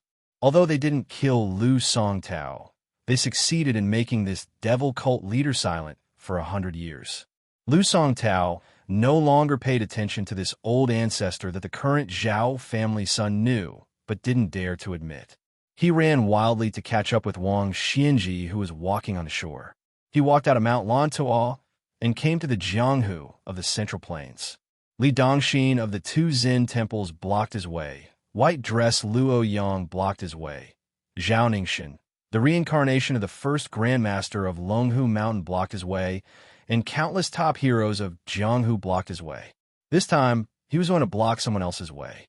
Wang Xianji still walked at a steady pace. Lu Songtao quickly caught up with this city master of Martial Emperor City, who was 40 years younger than him. They seemed to be walking side by side, but Lu Songtao was actually flying with the wind and his feet didn't touch the ground. Wang Xianji didn't turn his head and said calmly, "Things are different now." 100 years ago, Lu Songtao was the undisputed #1 in Jianghu. 100 years later, not to mention someone's sword skills, even the living Dong Tai sword skills are slightly better than yours. Are you really going to stop me? Lu Songtao smiled and said, "Isn't it a good thing that Jianghu and Jianghu are compatible with each other?" Wang Xianji didn't comment. Lu Songtao looked into the distance and continued, "As for what you're thinking, you're hoping that the Jianghu under our feet will prosper for 100 years and not die for 1,000 years. It's not that I don't know, but each generation has its own destiny and can't be forced. Just like those lobbyists and roamers in the Qin dynasty, they were all like wandering dogs. Who would have thought that later on, there would be so many powerful clans? They were destined to become a cancer in the eyes of the later generations. What you, Wang Xianji, think is good in others' eyes. You've won the Jianghu of several generations by yourself, and you're still not satisfied? It's not a bad thing to just ascend and be a celestial being in the heavens and let your descendants walk their own path. You may want to say that Li Yufu of Wudong is more superfluous than you, but he is after all a member of the three sects and has just entered the secular world. As for Su Fingyan, his identity is even more special. He is very different from you. How can you compare the two of you?" Wang Xianji sneered. "Eating Huang Longshi's leftovers and helping Huang Longshi do evil. Is it really reasonable to rely on your identity as a reincarnated celestial?" Wang Xianji doesn't believe in this. If there's any justice, I'll have to wait until I ascend before I have the mood to listen to it. Lu Songtao smiled and said, I've heard a lot of rumors about you these days. You're different from me and Gao Shulu from 400 years ago, who killed every expert in the world on sight. Be it good or evil, you rarely kill. It's true that people who walk different paths can't make plans together. Wang Xianxia snorted. Su Fingyan has worked hard to accumulate good cultivation. Instead of wasting it under Bei Mang's iron hooves, it's better to fight with me fair and square. After all, there are still people in Jianghu who remember him as the king of Baliang. Otherwise, with the Zhao family's bullish *T conduct, not to mention leaving their names in the history books, even the unofficial history books compiled by private people wouldn't dare to mention them. Lu Songtao frowned and asked, Aren't you worried that once Bei Mang's iron cavalry breaks through the northwest gate and invades the central plains, how many people will die, even if it's only 10 years of war? It won't be much less than the Great War of Spring and Autumn, right? Wang Xianxia said calmly, What does the separation of the world have to do with me? Lu Songtao sighed with emotion. Didn't Huang Longshu say that every man is responsible for the rise and fall of the world? Wang Xianxia sneered and said, He's just using his mouth and tongue to say a few good words. If others don't criticize him, do you, Lu Songtao, really think it's useful? If you were on the celestial list 100 years ago, after I ascended, the first thing I would do would be to knock you down to earth. Lu Songtao didn't get angry. After a moment of silence, he was amazed, happy, and admiring. For a moment, all kinds of feelings welled up in his heart. He even forgot to ride the wind and didn't dare to make sound. He only said in his heart, I know what you want, Wang Xianxia. After I ascended, I, Wang Xianxia, will personally guard the divine gate and won't let the celestials interfere with the world. However, the martial artists in the world can still ascend. So you Liu Fu are simply drawing legs on a snake. Wang Xianxia didn't stop. His words came into Lu Songtao's ears from afar. Since you've already prepared your power, if you want to block my way, you don't have to care about the sword wound. Lu Songtao silently said the word good and floated forward again. He passed Wang Xianxia and stopped dozens of feet away from him. He lowered his head and put his palms together. Lu Songtao looked free and easy, as if he was truly relieved of a burden. He said to himself, Hiding in Mount Lantua, I can live an ignoble life. After 100 years, I can see the person I miss. It's time for Lu Songtao to be pious and offer a joss stick for the Orthodox Buddhism. Bodhisattva Dharma forms fell from the sky. They stood between Lu Songtao and Wang Xianxia. This was Lu Songtao's blocking the road, falling sword style. After offering a joss stick, the Bodhisattva sword fell. Wang Xiaoping, Lu Songtao, sword immortal after sword immortal. Wang Xianxia subconsciously looked up at the sky. He seemed to remember that the only person he owed in his life wasn't there. He then turned to look at the place where someone died. Lu Songtao kept his palms together. Thus, the solemn Dharma forms of the great Bodhisattva Dharma forms filled the sky and landed on earth without stopping. Wang Xianxia clenched his fists and crossed them in front of his chest. He took a deep breath. The Dharma forms landed from far to near. They were continuous and became more and more intense. They had already set up an inescapable net around the hemp-clothed elder. Wang Xianxia stepped on the left and right side of him. He was already invincible in the world. So what? Chapter 1093. Even though Lu Songtao knew what Wang Xianxia was thinking, he still blocked his way. With a falling sword style, countless Bodhisattva Dharma appearances were summoned and trapped Wang Xianxia. There were high and low Bodhisattva Dharma appearances. Some were so clear that they could be seen, while others were vague. Among them, there were 4 Bodhisattva Dharma appearances that were the most majestic, guarding the 4 directions. There was Guanyin, who removed the suffering of all living beings, Manjushri, who was pure and untainted, Samantabhadra, who had no intention of turning back, and Ksitigarbha, who wished to become a Buddha after saving all living beings. Among them, Samantabhadra was the most vivid and amiable. It was due to Wang Xiaoping's sword heart that would not back down no matter what. After Wang Xianji stepped on the ground, he abruptly withdrew his fists. With him as the center, an aura that was strong enough to overshadow the surging waves of the martial Emperor city gushed out without restraint. Wherever the aura touched, regardless of whether they were on the ground or still in the air, most of them collapsed with a loud bang. Some of them were on the verge of collapse, obviously showing signs of collapsing. Only the four bodhisattvas remained motionless. Manjushri even opened his golden mouth slightly, chanting scriptures. Above his head, there were vaguely fairies with long sleeves flying around. Between heaven and earth, golden light overflowed and fluorescent, as if they were in a Buddhist land on the other side. The strongest person in Jianghu 100 years ago met the strongest person in the present. This magnificent battle had indeed reached a level that was not recorded in ancient books and unimaginable by modern people. Wang Xianji did not use his qi to form swords or sabers. His figure turned illusory and punched in all directions. Before the phantoms could merge into one, a snow-white flowing light bypassed Manjushri Dharma appearance and rushed to Lu Songtao, who was meditating. Behind Lu Songtao, an Akalanatha of esoteric sect appeared, looking angry. After being hit by Wang Xianji's body, Lu Songtao's sitting posture did not change at all, but he slid back 100 feet. After another hit, there was a thunderous sound. Lu Songtao, who was sitting on the ground with his palms together, retreated again and again. However, when he and his Dharma appearance were retreating, the Akalanatha let out a muffled roar. If the people were stubborn, they would have been awakened by the roar. If they were stubborn demons, they would have been scared away. Unfortunately, the one who came was Wang Xianji, a warrior who could compete with the immortal Lu Dongxian. For the third strike, Wang Xianji, who was standing, kicked Lu Songtao's forehead. He directly kicked the cult master of the devil cult, who had put down the butcher knife and sat on the ground to cultivate Buddhism for 100 years, into the ground. The Dharma idol of the Akala wisdom king sank deep into the ground, only revealing the frightened face that was on the verge of collapse.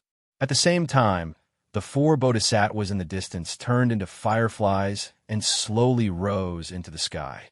Wang Xianji stopped her simple but invincible attack. For the first time, a trace of anger appeared on the old man's face. He asked in a deep voice, "Do you know that someone has a wish?" Lu Songtao, who was still on the ground, stood up, turned around, put his palms together, and bowed. He took the initiative to disperse the last Dharma form. Then he slowly walked on the slanted mud road that was as flat as a sword. He stood in front of Wang Xianji, nodded, and replied softly, "I hope that everyone in the younger generation can open the gate of heaven with his sword." Wang Xianji said indifferently, "I'm just an old man who only has Jianghu in my eyes." Lu Songtao thought for a while and said calmly, "You think that the rise and fall of the world is the responsibility of kings, ministers, and scholars. If they do well, they can't bear the burden of peace and prosperity. People in chaos are worse than dogs. Anyway, you, Wang Xianji, only take the burden of martial arts. But what you think, I also have my own thoughts. In the end, it's because our paths are different, so our plans are different. In order to win the world, the two dynasties of Liang and Beimang lacked military provisions and money, so they used all kinds of banners to destroy Buddhism. Not only did they let the Taoists pre-seal the mountain gate of the two Zen temples, but they also destroyed countless temples and scriptures. Not only that, they also tried their best to eradicate the inheritance of Buddhism. Lu Songtao wanted to burn a stick of incense for Buddhism at this time and place. It's not that I, Lu Songtao, want to flatter the young vassal king of Beiliang, but I want to do my best for Buddhism. I want to protect the last pure land as much as possible. Even if it's just to let a monk have a place to stand, it's also a good thing." Wang Xianji waved her hand. "I still have to hurry, so I don't want to waste my breath on you." The purple-gold color on Lu Songtao's face was unstable. He suddenly asked with a smile, "Wang Xianji, how much effort did you put in?" Wang Xianji didn't answer, but asked back, To stop or not to stop? Lu Songtao turned sideways and stretched out his hand. Since I, Lu Songtao of Zhulu Mountain, have no more requests, I've already let go. Besides, taking off the Xianxia doesn't mean that I'm no longer a monk. I can't die for the time being. Besides, you may not be able to kill that person. Wang Xinji didn't say anything and brushed past Lu Songtao. In the end, Lu Songtao still didn't know if Wang Xinji had put in all her effort, but he didn't expect it either. It was enough if she had done it. 100 years later, the water level of Jianghu was much higher than before. He came a little late, but at least he wasn't too late. Lu Songtao walked to the shore of Guangling and cupped a handful of murky river water to wash away the bloodstains. He wanted to carry Wudong Wang Xiaoping on his back, but he lost his balance and sat on a pile of wet stones. He sighed and got up with difficulty. He looked to the south. It's a pity that the peach blossom sword god, who I've only heard of but never seen, probably won't come. Lu Songtao endured the stinging pain and rushed to find Wang Xiaoping. He bent down and carried this Wudong Taoist priest who could overlook the sword forest after Dongtai. He straightened his back and said softly, Gao Shulu's body, your peachwood sword, and my Buddhist fate. Together, the odds of winning are still not high. Lu Songtao smiled bitterly. Is it unfortunate that there's such an old man suppressing Jianghu? Or is it fortunate? It's fine for us, but that vassal king must be very unfortunate. On the other side of the river, Zhao Huangqiao was nowhere to be found. At the bottom of the river, the woman who was lucky enough to survive the battle was still there. Lu Songtao stared blankly at the rolling East River, silent. Thinking back to those years, she used to laugh and say that there were partridges in the south of Jiangnan, and that she couldn't do it. Chapter 1094. Lu Songtao closed his eyes and silently chanted Amitabha. After opening his eyes, he strode forward. Wang Xinji's fists were like rainbows, striking the purple clothes of Mount Huishan to the bottom of the river. Then, she blocked the sword of Wang Xiaoping after she died. She even got rid of the demon-turned Buddhist, Lu Songtao, in one go. In one day, she had fought with 3 top masters in succession without too much trouble. But the indisputable number 1 person in the world, the city lord of Martial Emperor's City, was tormented by an unknown girl who did not know when to advance or retreat. The first inexplicable attack happened at the end of the Xianxia River, a tributary of the Guangling River. At the time, Wang Xinji was surprised that before she leapt out of the river, he did not sense any trace of her. The old man was just curious. Towards her vicious hand chop, it was more of a senior's appreciation of a younger generation. He was not angry at all. After dodging, he did not pursue. Watching the girl's figure disappear into the distance, he bent down and left the battlefield. He ran like a fox, extremely fast. The main thing was that she came and went in a hurry, almost not affecting her chi. It was not easy. At the time, Wang Xinji only thought of a rumor that had been widely spread in Martial Emperor's City. The former 11th in the world, Wang Mingyin, was killed by a young female assassin's sinister hand chop. At the time, Wang Xinji did not pay much attention to it. Later, when she received a secret that was absolutely true, she remembered this assassin. She took the opportunity to kill the gatekeeper of Great Peace City, the celestial phenomenon expert Lu Haoshi. She must be the little girl who came to make the 4th stone. 4. Homophonic death. Little girl, this is not very auspicious. At the beginning, Wang Xinji felt that the girl was quite interesting. If they met, she could chat with her for a while to relieve her boredom. After half a year, they met for the second time. It was on a post road near River Prefecture. Wang Xinji was walking slowly under the shade of a willow tree. A caravan of merchants passed by. When the last rider was about to pass by Wang Xinji, the girl assassin suddenly darted out from under the horse's belly. She ran close to the ground and then leapt up quickly. Again, with a hand chop, she stabbed towards Wang Xinji's heart.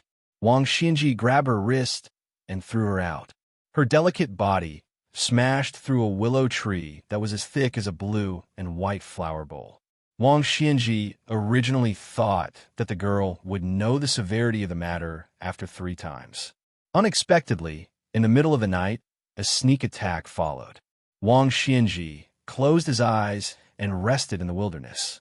He sat and slept for a full 6 hours. It wasn't until midnight that the young girl broke out of the ground 10 feet away. Even Wang Xianji didn't know how she guessed that he would sit and rest in that place, because no matter how profound the Chimandu and Jiao was, it was impossible to make any undetectable movements under his eyes. This time, Wang Xianji, who did not care whether he was asleep or awake, still turned his head slightly hurriedly to avoid the girl assassin's hand chop. In the first fight, Wang Xianji had already confirmed that the girl's hand chop was very strange. It was a novel technique that he had never heard of before. It was clean and neat, and was good at breaking gang chi. Even the body of an ordinary martial artist in the Vajra realm might not be able to withstand it. Moreover, the girl's hand chop was almost masochistic. Therefore, in the moment before the hand chop succeeded, she could burst out a unique, mysterious finger technique. It was similar to the peeling skin and tendons of the human cat Han Xianxia. It could be said that her hand chop could easily kill Jianghu masters below the first rank. However, her original intention was more abnormal. She aimed to assassinate celestial phenomenon and land immortal in the latter two realms of the first rank. Who in the world could have taught such an unreasonable killer? Therefore, in the third fight, Wang Xianji, who had been sitting cross-legged, turned his head sideways to avoid the hand chop. He also grabbed the girl's ankle and slammed her to the ground in front of him. At the same time, he asked, "What's your name?" The girl jumped out of the big hole that was created by her body. She did not make a sound and disappeared in a flash. Wang Xianji was just a little helpless. He did not get up and chase after her. He treated her more like a naughty child with a bad temper. Soon, Wang Xianji's helplessness turned into annoyance. The girl assassin did not know when to stop. Only 3 days later, Wang Xianji entered the border of River Province, which was near Bailiang Road, and launched another ingenious attack. Wang Xianji was drinking water from a deep well. The girl slid out along the wall of the well without warning and stabbed her hand chop toward Wang Xianji's neck. Annoyed that she did not know what was good for her, Wang Xianji hit her head with his elbow. She fell to the bottom of the well and fell into the water. Wang Xianji did not show too much mercy with this elbow. Even if she was a first-rank Vajra realm master, she would have to cultivate for a year and a half before she could get out of bed and walk. However, the girl assassin, who later appeared with a pale face, still diligently carried out the fifth assassination. Wang Xianji walked in the downtown area. The girl in ragged clothes rushed out from a dark and narrow alley. This time, Wang Xianji directly punched her head. The girl's head fell back and crashed into a restaurant. She broke an outer wall and a few tables. She slumped against the inner wall of the restaurant. Wang Xianji said coldly, "Next time, you will really die." The stubborn girl pressed her weak back against the wall and tiptoed on the ground. She tried to use this as a support to stand up. However, she sat down again after standing halfway. She did not know how many times she did this, but it was all in vain. Half a day later, it was the last time. Wang Xianji walked on the post house road at the border of the two prefectures. He could already see the boundary stone that connected the two prefectures. Next to the tall boundary stone, there was a girl. She was still wearing a slanted mink hat and carrying a sunflower. She just stood there. She seemed to be foolishly trying to guard herself. The girl snorted. She did not have the strength to assassinate anyone. She had no choice but to stand in his way. Then, she raised her arm and wiped away the blood that had seeped out of her nose or mouth. She gently placed the sunflower on the boundary stone. Then, she carefully took off her mink hat and pulled out an old pearl hairpin. She placed them together with the sunflower that was far from its golden color. Chapter 1095. Numerous riders galloped out of Great Peace City. They were all the best post-human of Liang. The post-human they rode was actually the emperor's beloved Fergana horse.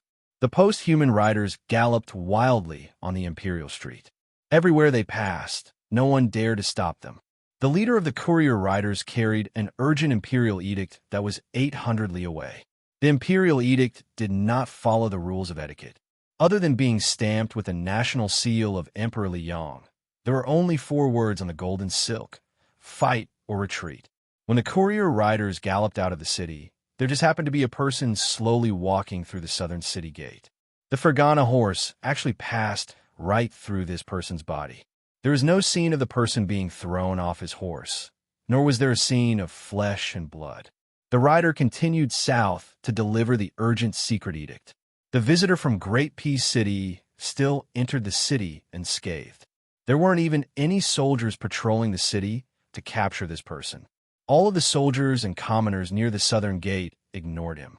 After he entered the city, he went all the way to the Xiaoma Wei courier station and stopped under a dragon claw scholar tree. He saw 14 men with sabers walk out of this courier station that was specially provided for the soldiers of the Su family.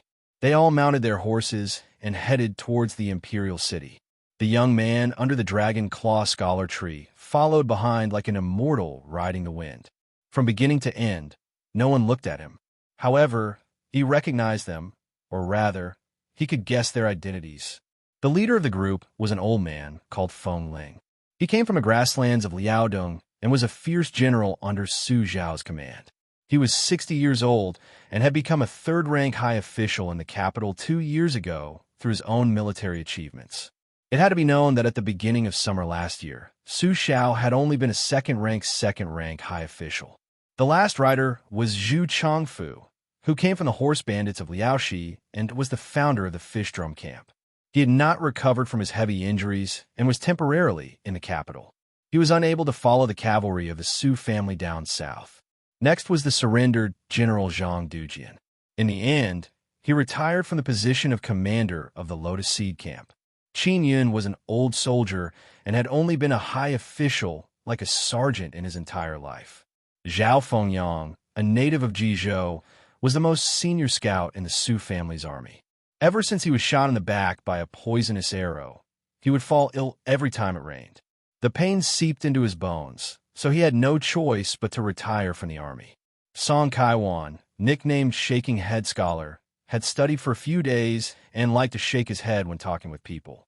He used to be the military advisor of a group of bandits in Liaoxi. However, he ran into Su Xiao, who was still a lieutenant at that time, and was wiped out. Song Kaiwan profited from his misfortune and turned from a bandit to a soldier. As he grew older, he found it harder and harder to ride a horse, so he opened a restaurant in Great Peace City. As long as one was a comrade of the Su family's cavalry, there would be enough meat, wine, and food to fill their stomachs. Thus, he had been doing business at a loss all these years, but the old scholar didn't feel any heartache. He was always nagging at his wife and children. In total, there were 14 of them. They were all old men who had luckily survived the rain of spears and arrows. They should have spent their later years in the capital. At this very moment, the two northern regimes that historians would call Northern Han and Eastern Yu had been destroyed one after another. During this period, Su Xiao first forced the death of Northern Han's great General Fan, who had the reputation of being the divine wood of the great Han. Like a hot knife through butter, he led his army to break into the imperial palace and rode his horse into the throne room. On the other side of the southern expedition, Lu Shengxiang led 1,000 cavalrymen into Luzhou on a snowy night, opening the door to Eastern Yu in one fell swoop. Gu Jianeng easily captured half of the country without shedding a drop of blood. Next to the bed of the Zhao family in Liang, there were no outsiders sleeping soundly.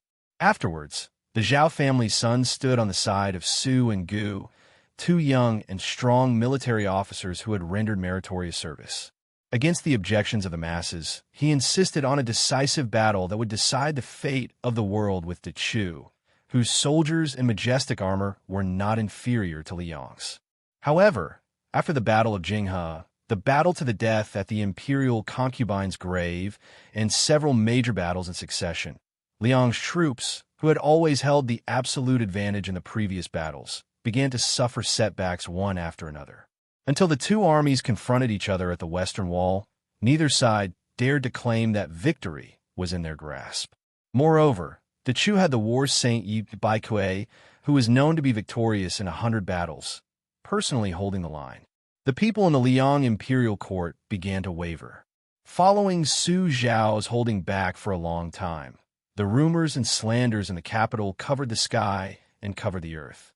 There were even several extremely important secret spy reports that were sent into the imperial palace with irrefutable evidence. The Dechu Emperor's personal sealed secret letter was placed on Su Zhao's desk in the barracks. He wanted to rule the world together with Su Xiao, who had suffered grievances in the Liang imperial court. The pro-war faction in the imperial court that advocated first conquering Dechu and then conquering the world did not have many people to begin with. With the two armies facing each other at the Western Wall, victory and defeat were hard to predict. If they lost, they would lose the entire northern territory that they had fought so hard to conquer. Even Gu Jiantang, who the imperial court had placed high hopes on, began to choose to remain silent and slowed down the speed of their advance to the south. As a result, no one in the Liang imperial court was willing to speak up for Su Xiao. All of Su Zhao's past acts of overstepping his authority were listed out. All of the civil and military officials in the imperial court urged the emperor to quickly recall the 300,000 troops that Liang had stationed at the Western Wall. Otherwise, if Su Xiao harbored any thoughts of rebellion, not only would he be able to fight for the world with Dechu, even Liang's assets would be overturned.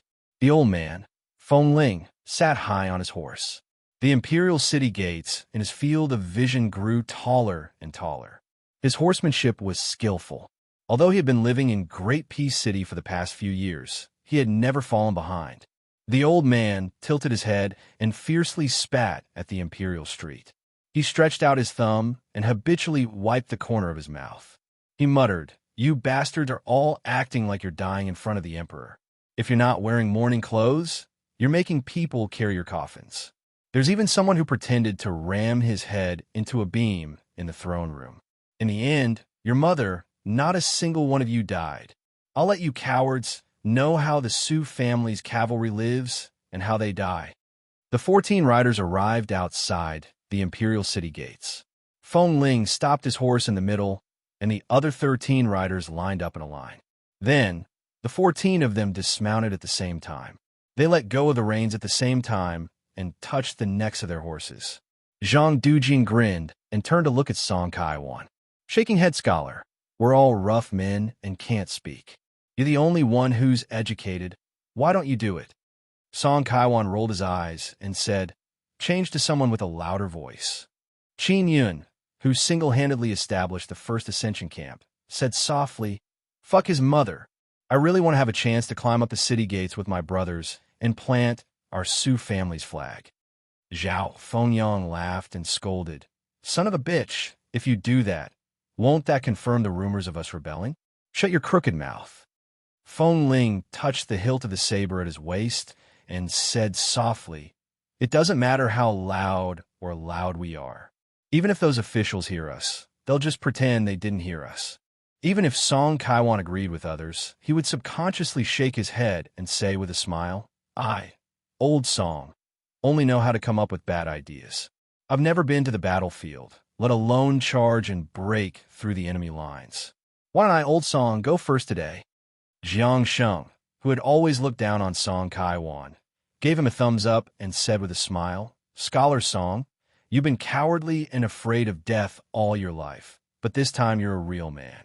I, Jiang Sheng, have scolded you many times before, but today I'm convinced. I'll give you a compliment and apologize to you."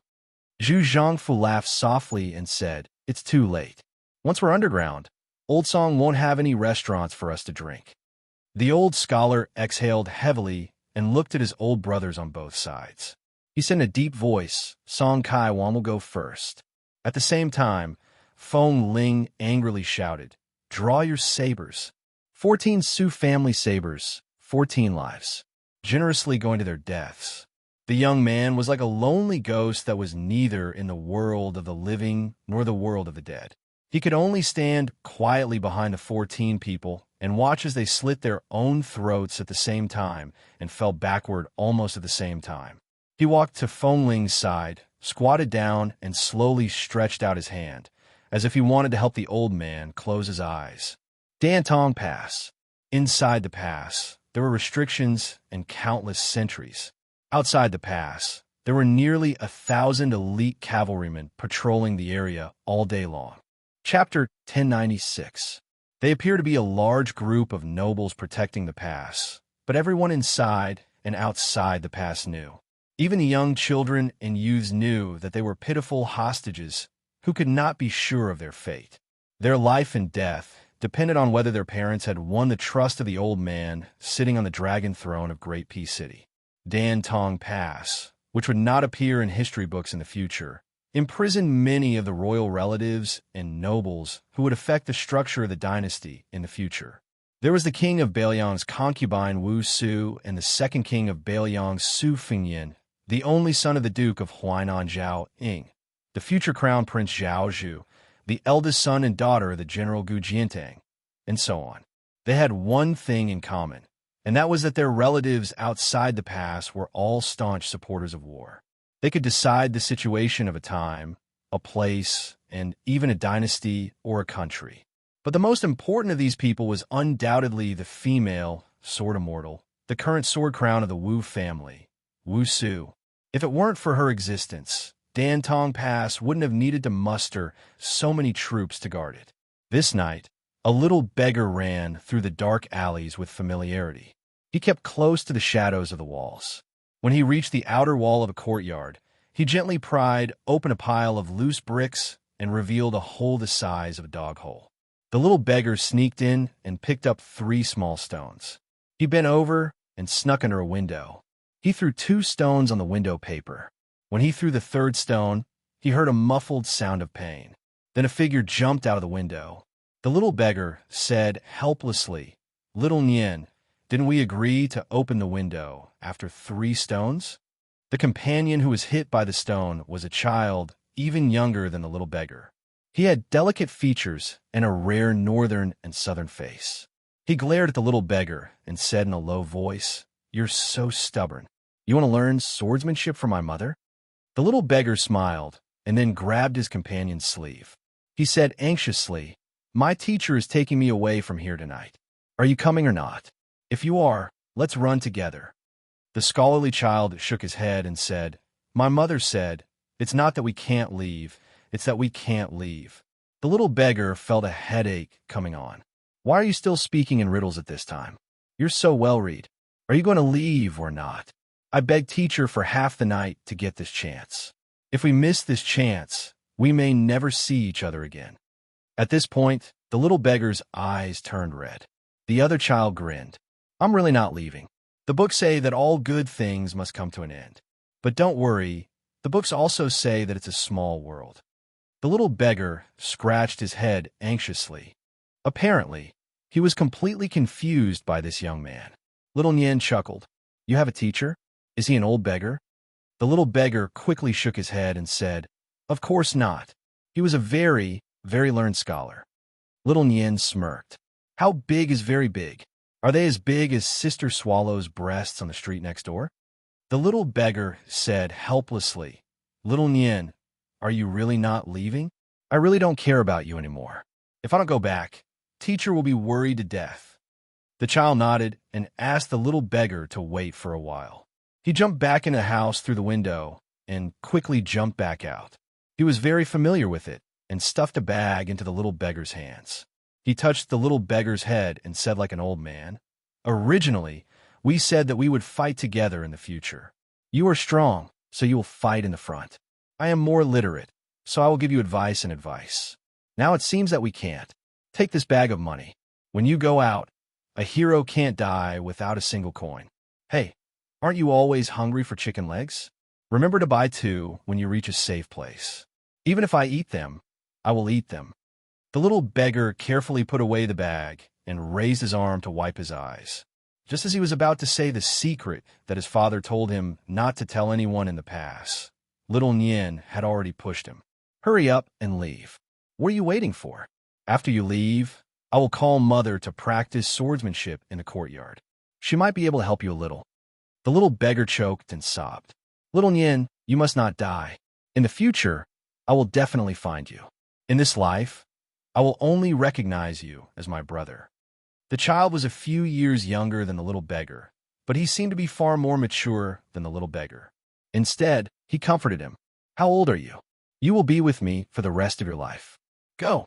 In the history books, Those who have achieved great things can even lose their father's wife and son. They are not as wishy-washy as you. The little beggar nodded heavily and turned back to leave. In the shadow of the dog hole, he waved to little Nian. Little Nian waved his hand. After the little beggar left, the child, who had been very indifferent and optimistic, squatted at the corner of the wall. He hugged his knees and secretly sniffed. Suddenly, his head was gently patted. The child was startled and quickly turned his head. In the end, he saw his mother's warm smile. He hurriedly wiped away his tears and said softly, "Mother, don't tell father that I cried." The woman with unparalleled appearance brought her son to sit by the window. She laughed softly and said, "Little Nian, you must remember that men do not cry easily. That is only because they have not been hurt. When you're really hurt, cry if you want to, don't hold it in your heart." The child uttered an "oh." The woman smiled and said, "Go, get the sword case." The child excitedly said, "Did mother agree? Okay, I will go right away." The child jumped down from the windowsill and moved the red sandalwood sword case, which was almost as tall as him. The woman came to the courtyard and looked back with a smile. She saw her son struggling to carry the sword case. She took the sword case. The child turned around and trotted to sit on the steps. He held his cheeks and stared at his mother without blinking.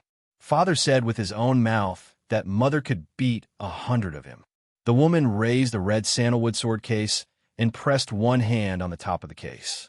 She did not immediately drive the world-famous great Liang dragon sparrow out of the sword case. Although the famous sword was hidden in the case, the sword power was already surging. A series of sharp screeches suddenly sounded in Dantong Pass. The woman stood with her hands behind her back. The sword case trembled slightly. Wisps of purple sword chi continuously seeped out of the sword case, illuminating the entire courtyard with purple chi.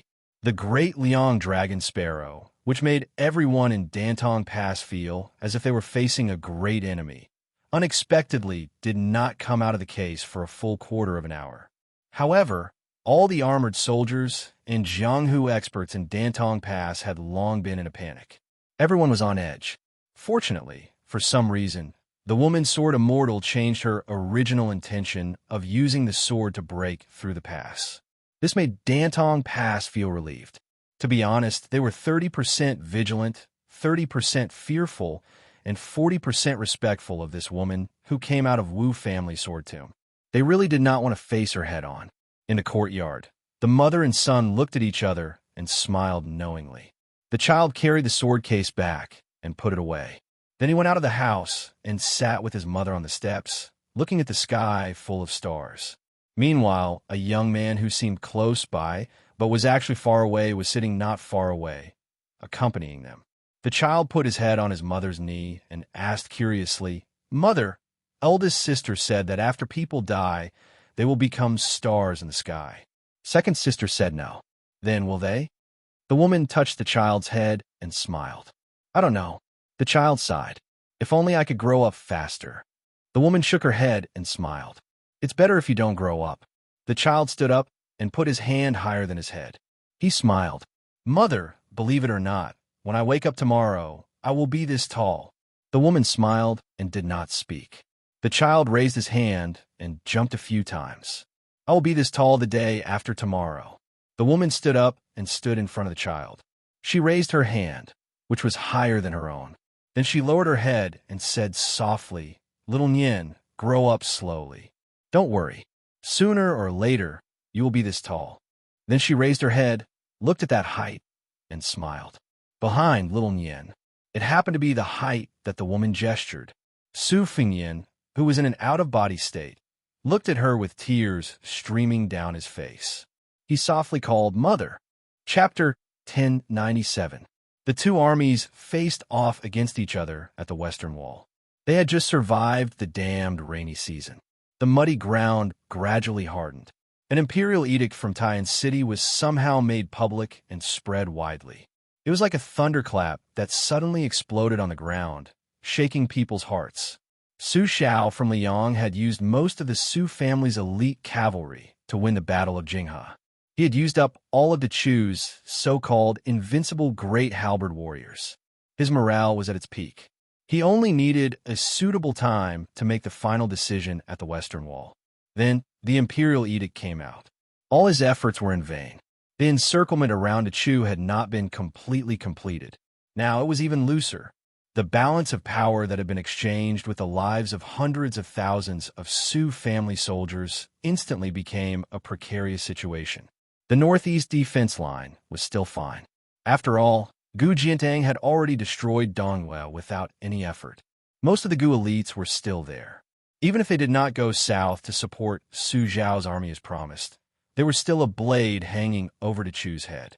However, General Zhao Bodong, who had been avoiding direct battles during the expedition to the south, even though he was only responsible for the easy task of building the northwest defense line, as one of the few high-ranking officials and generals with royal family background, he abandoned the task at the crucial moment. He retreated 600 miles in one breath, as if he was determined to watch the fire burn on the other side of the river. Without a doubt, he was giving away the great victory of the Battle of Jinghe. Compared to Su Xiao, who had exhausted himself on the battlefield at the Western Wall, Zhao Bodong had come into contact with the imperial edict earlier. Therefore, when his army retreated through the night to the Lead Mountain Pass 600 miles away from the Tomb of the Concubines, anyone with a discerning eye knew that the true battle between the two countries had already surfaced. At that time, Chu, who still had the advantage in terms of military strength, only needed to retake the Tomb of the Concubines to gain greater strategic depth. As long as Su Xiao, who was at a disadvantage in terms of military strength, dared to divide his forces to attack the Tomb of the Concubines, the War Saint Yi Baikue could be the first to blow the horn on the Western Wall. How could Yi Baikue, who had never been defeated, turn a blind eye to this once-in-a-lifetime opportunity? The reason why Chu had fallen into the current predicament was that Su Xiao had fought a series of battles that were almost desperate. His adopted son, Chu Lushan, who was not well known, had stood out in these battles. It was this fat man, who was good at killing 1,000 enemies but losing 800 of his own men, who had beaten Chu's northern army with a kind of unreasonable and vicious method. This had helped Shun Jibao to clear out all the periphery of the northern front, and finally led to the great victory at the Jinghe River, forcing Chu to retreat and station their troops at the Western Wall. So, they had lost the advantage in terms of manpower, but lost the advantage in terms of geographical advantage. Yi Baikue, as Chu's stabilizing force, was known as a great military strategist who could lead a country alone.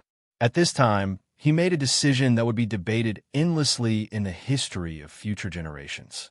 He gave up on Chao Chongqing, who had shown stunning military talent as a fledgling, and chose his trusted General Meng Hu, who had great experience, outstanding military service, and a steady personality. He sent this person to lead an elite troop to the imperial concubine's grave. Before the Su family's army had to move out, there was a fierce dispute limited to a small area. The two strategists, Zhao Chongling and Li Yishan, finally had their first fierce disagreement.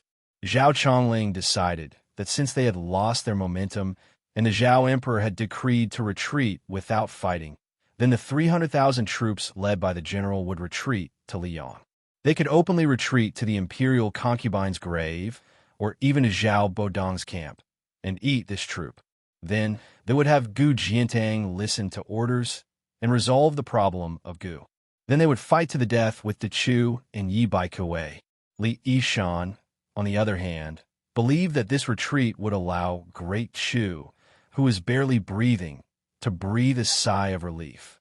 Therefore, Li Yishan suggested that they divide their forces decisively, but at the same time, they could not divide too much.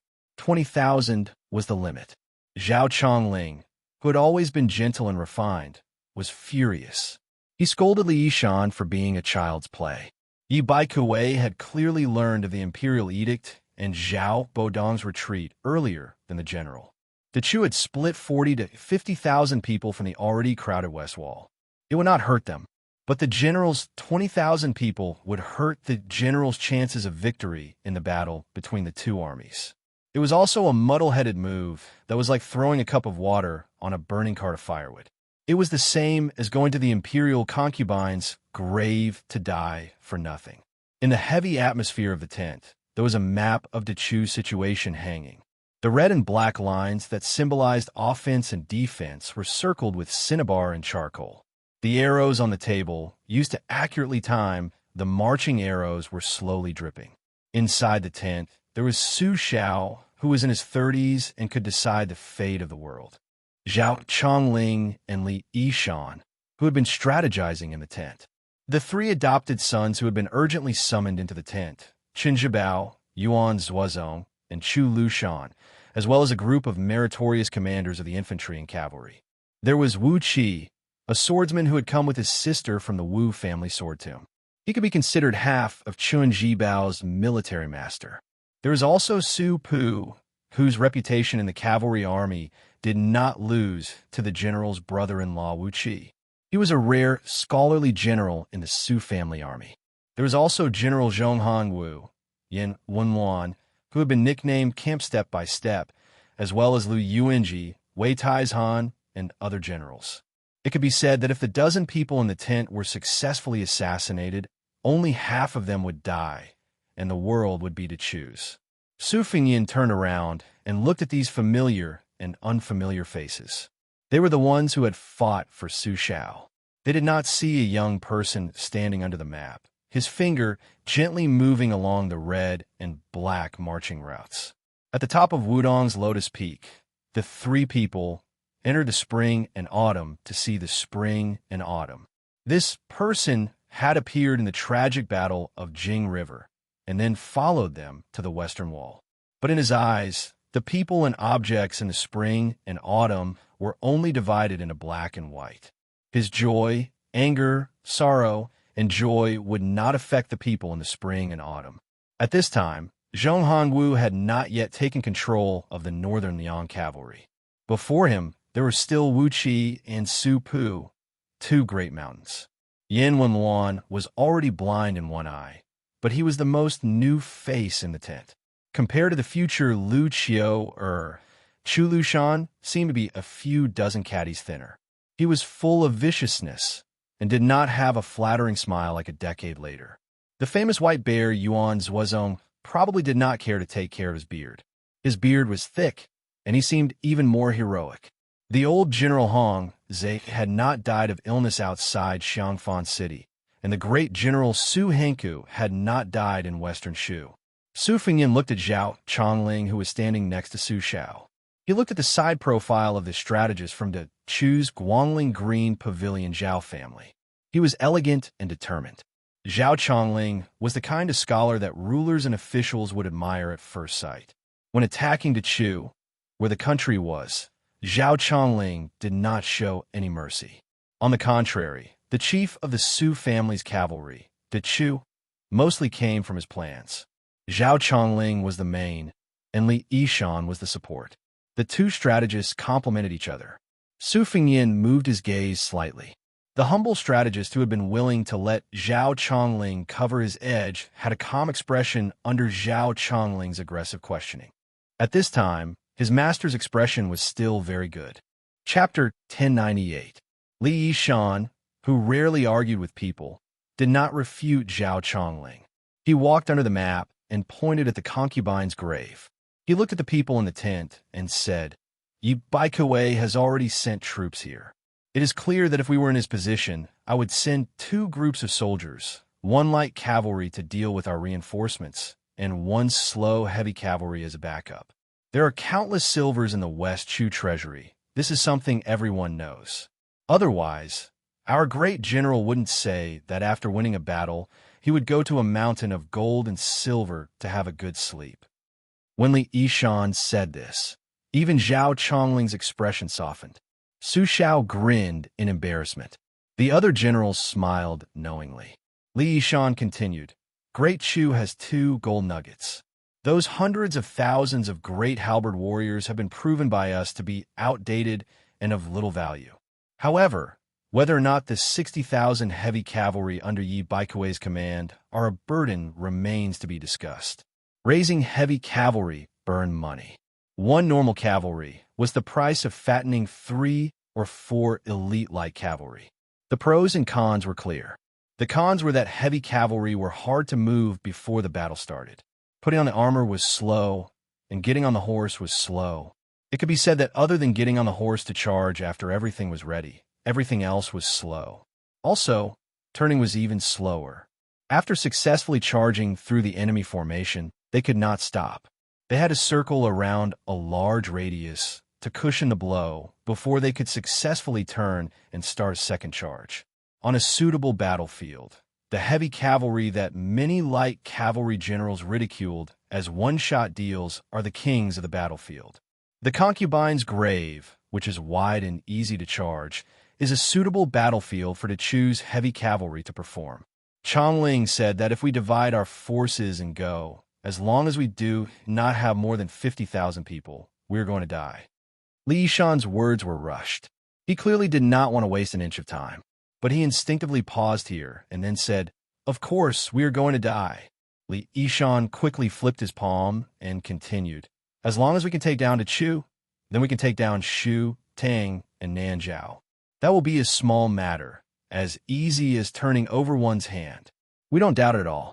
It was precisely because our Su family's armored cavalry took the lead, charging forward battle after battle, that we were able to reach the western wall in one spurt of energy. But if we choose to retreat at this juncture and avoid the brunt of the attack, not only will we be able to defeat the Chu, but it will also be difficult to say whether the Grand General will be able to continue to hold military power.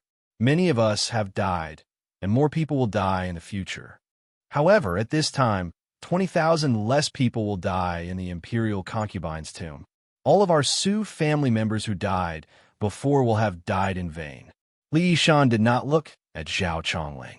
He stared at Su Xiao and said gravely, "Grand General, please let one person lead 20,000 light cavalry to die." Chun Zhibao, who had rushed to the tent after patrolling various battlefields, said calmly, "Foster father, there is no need for 20,000 people. Give me 15,000 cavalry. But I want the strongest horses, the best spears, and the best crossbows. I will go guard the Imperial Concubine's tomb." Zhao Chongling stared with a complicated expression at this young general he thought highly of. Yuan Zhuozong reached out and rubbed his beard stubble. He said with a smile, "Zhibao still needs to understand the abilities and habits of the captains of the various armies in order to be able to command the last battle with ease. There are so many foreign troops and surrendered generals. We cannot delay. Let me, an idle person, go to the Imperial Concubine's tomb." Chu Lushan suddenly snickered and said, "Yuan Baixiong, are you more familiar with this kind of battle where everyone dies together? Do you not feel ashamed to fight with me?" Li Yishan said calmly, "Yi Baikue has the advantage in this battle of the Imperial Concubine's tomb. We will split into two groups and die first. The former will die slowly, the slower the better. It is best if we use up all of the Chu's light cavalry. We must even let the Chu's heavy cavalry make a charge. Zhuozong is skilled in cavalry battles that preserve strength." Yuan Zhuozong nodded. Chu Lushan glared and said, "Then the troops in the back should be mine, right?" Li Yishan shook his head and said, "If both sides are wounded, you can go. But in that case, the Chu will win in the end. Yi Baikue can continuously send troops to the Imperial Concubine's tomb. That will become a war of attrition against us. Other than using up the Grand General's strength, it will also use up Great Peace City's patience. But we cannot afford to lose in any aspect." Chun Zhibao said with a smile, "I will go. Give 15,000 cavalry to Zhuozong. I only need 5,000 in the back. As long as Zhuozong can delay until the Chu's heavy cavalry enters the battlefield, I can guarantee to eat them all so that Yi Baikue will not dare to use a single soldier to touch the Imperial Concubine's tomb." Zhao Chongling said worriedly, "What if Yi Baikue suddenly starts a decisive battle now?" Commander-in-Chief Su Xiao gently patted the shoulder of the strategist, who had the reputation of watertight, flawless planning, and laughed heartily. "Didn't the spy report say that the big trouble, Chao Chongqing, is still in the south? Since Yi Baikue didn't use this person, It means that he probably doesn't dare to fight too early. What's more, he has the advantage now. He is a big shot of the Great Chu. There's no need for him to gamble with us, a group of barefoot paupers. The elegant Zhao Chongling had a bitter smile on his lips. In the end, he did not persist in his opinion. It was said that before the troops and horses moved, the provisions would move first. But this time, the 20,000 light cavalry had quietly traveled a long distance. Other than carrying some provisions, they did not make any extra movements. In order to fool people, Chun Jibao even rode his horse to the front of the Western Wall battlefield. He rode alone on a white horse with a long spear. The Chu's front army could clearly see this person's style. Yuan Zuozong led the 15,000 cavalry to the imperial concubine's tomb. Their route was north and then east. Before getting on the horse, Li Yishan walked forward. His lips trembled, but he did not speak. Yuan Zuozong suddenly folded his hands. His eyes were clear, his expression determined, and he did not speak. Su Xiao walked forward and said softly, "Zuozong, foster father will not say anything good. Just one sentence. Even if you die, at least leave your corpse intact. When you enter the coffin in the future, foster father can help you wear a pair of cloth shoes that I sewed myself." Yuan Zuozong heard the discouraging words, but was not angry at all. He smiled and said, "No need. Leave it for Xianxia to wear. Just treat it as Zuozong's gift to him. I have not given him anything for so many years. I feel bad." Su Xiao waved his hand and said, "Go." The 15,000 light cavalry quietly left the western wall in the middle of the night.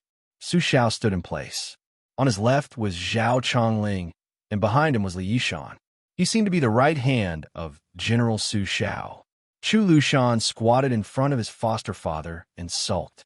He pulled up a weed that was lucky not to be trampled by the horse hooves and chewed on it along with the mud. Su Xiao squatted down next to this foster son.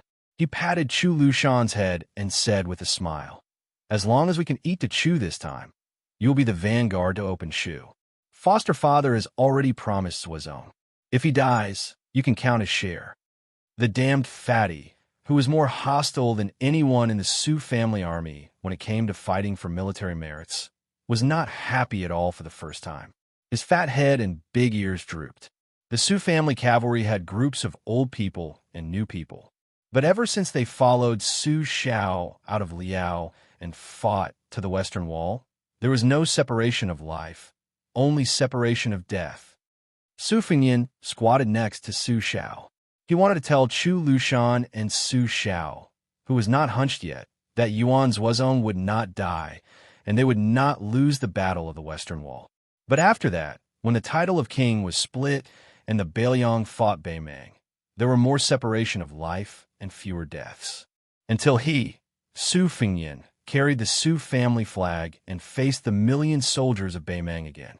Chapter 1099. The Chuyutang that once ran like wolves and rushed like boars were now slave thieves who slaughtered dogs and donkeys. All that was left of the majestic spring and autumn period was sadness and laughter. It was rumored that Huang Longshi, the main culprit behind the sinking of the divine land, only laughed out loud after seeing the miserable scenes of the scholars running north.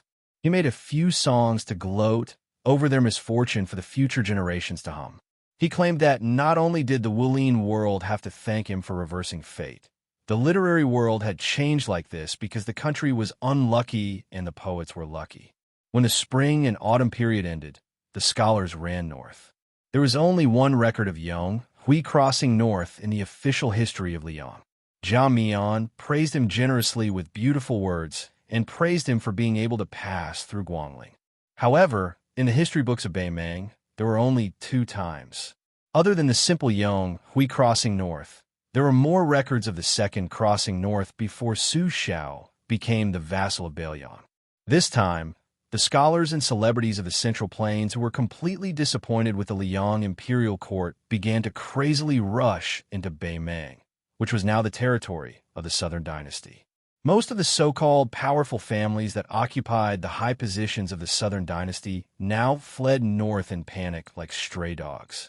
At that time, these big families spared no effort to secretly operate in Taiyan City hoping that the relatively gentle Gu Jiantang would be crowned as the king of Bailiang instead of the executioner with the surname Su.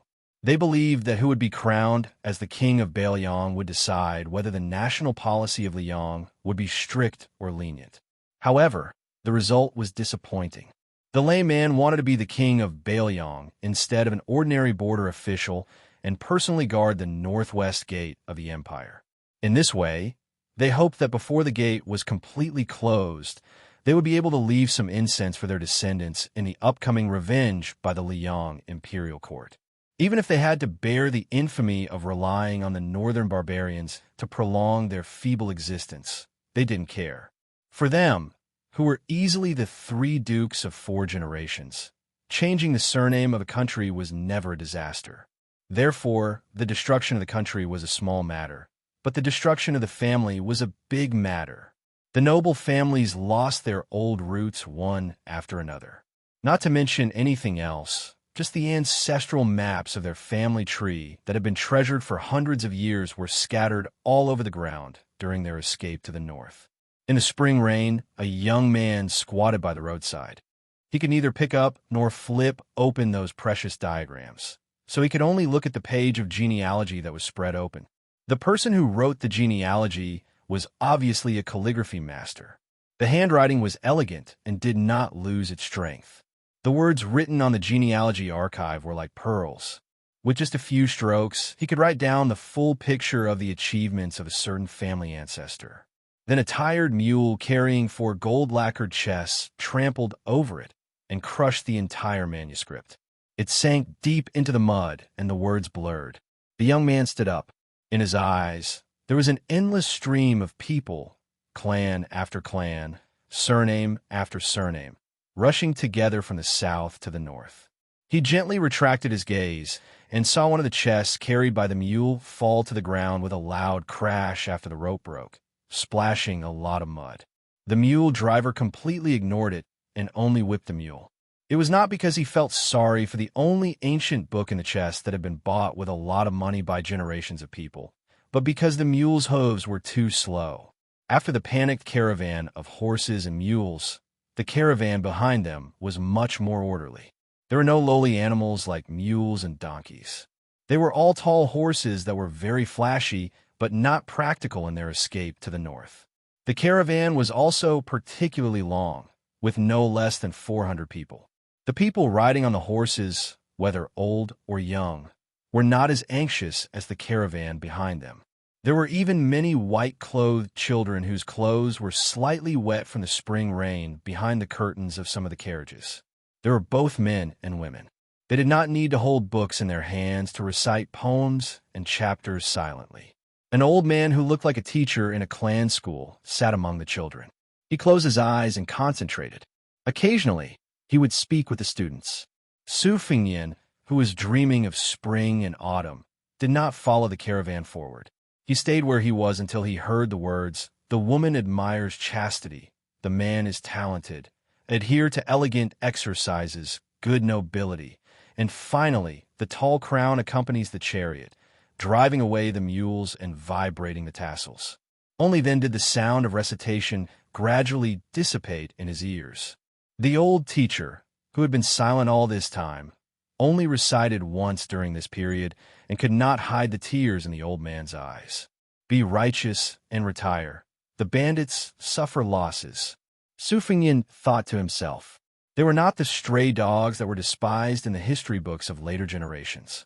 They were probably the ones who were truly in the north. They should return home one day to worship their ancestors. However, that teacher would definitely not see the willows, moss, and fireflies of his hometown for the rest of his life. Suddenly, an old Confucian scholar who had no one to rely on walked out from the crowd and stared at Su Fingyan. Presumably, in the eyes of the living in the world of the living, the old Confucian scholar had long been accustomed to the old Confucian scholar's foolish behavior. Along the way to the north, there were too many old people who died of illness, anger, or drowned. The old Confucian scholar with the spring rain on his head twirled his beard and smiled. "I finally see you. You've already predicted this?" Su Fingyan opened his mouth out of habit. Although he was speechless, since this old Confucian scholar who would give him a steam bun in the future could see him, he should be able to see him speak. The old Confucian scholar who looked like a lunatic talking to himself nodded and smiled. I've said it before, oh no, I'll say it to you one day in the Tuma Pass. I, Yuan Xianxia, am not considered heaven and earth in this life, but only a human. The dream that Zhao Shituan bestowed upon your younger brother, Su Longxiang, is a long night road, and that steamed bun can be considered a lantern that points the way. Yuan Xingshan smiled and said, 2 dynasties destroyed Buddhism, and only Baoyang sincerely believes in Buddhism. Since you're willing to shoulder the heavy burden, then you should receive Lu Songtao's fate and thus build the lantern skeleton.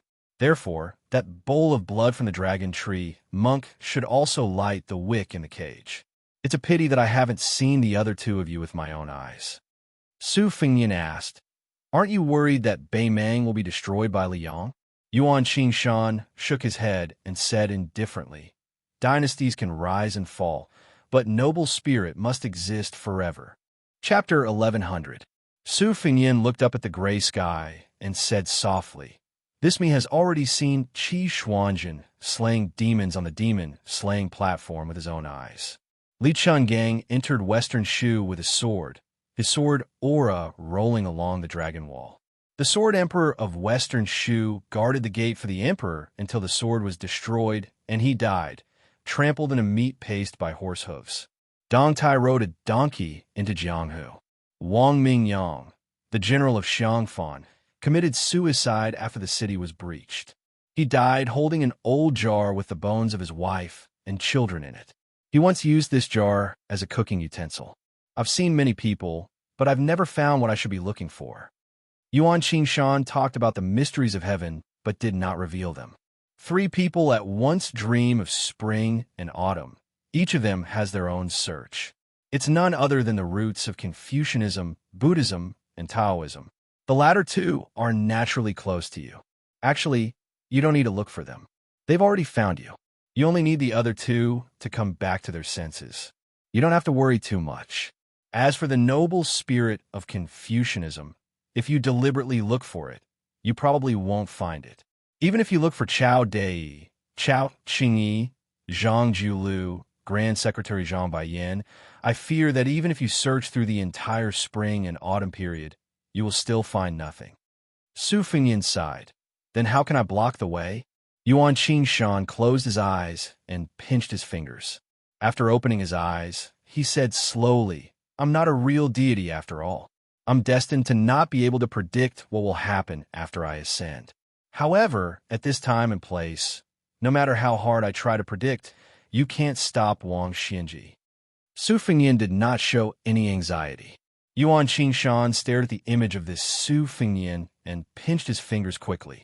His expression was uncertain. Strange. Why is it that the more I predict, the more you'll die? If that's the case, why will I exchange buns with you in the future? The Beimang imperial preceptor in Confucian attire fell into deep thought. After a long time, he raised his head and said, this may be one of the heavenly axioms. I can't predict some people and some things. I can't talk too much with you. I have to escort these scholars into Beimang. Su Fengyan, take care of yourself. Su Fengyan nodded. Su Fengyan stayed where he was the whole time, standing at the bottom of the caravan on the muddy road. Only then did he follow them and see them off from the border of Yuzhou to the north. Then Su Fengyan involuntarily closed his eyes. He had closed his eyes many times after entering this black and white spring and autumn. Every time he opened and closed his eyes, it was like a dream. He could never guess when and where he would appear the next time he opened his eyes, let alone who he would see. After that, he opened and closed his eyes several times. Su Fengyan saw the entire process of building the prince's mansion on Mount Qingliang.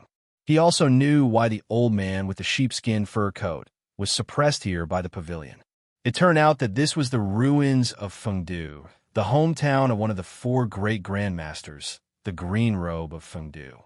Later generations all thought that the most secretive sect at that time, Fengdu, would definitely be an underground city filled with ghastly aura. They never thought that the female grandmaster would choose a green lake and green mountain and name it Fengdu. Maybe it was just to say that a person with a dead heart lived in a place with a dead heart. Maybe there was no reason, but the woman fell in love with the green bead in the yellow sand of the desert and liked the same color as her clothes.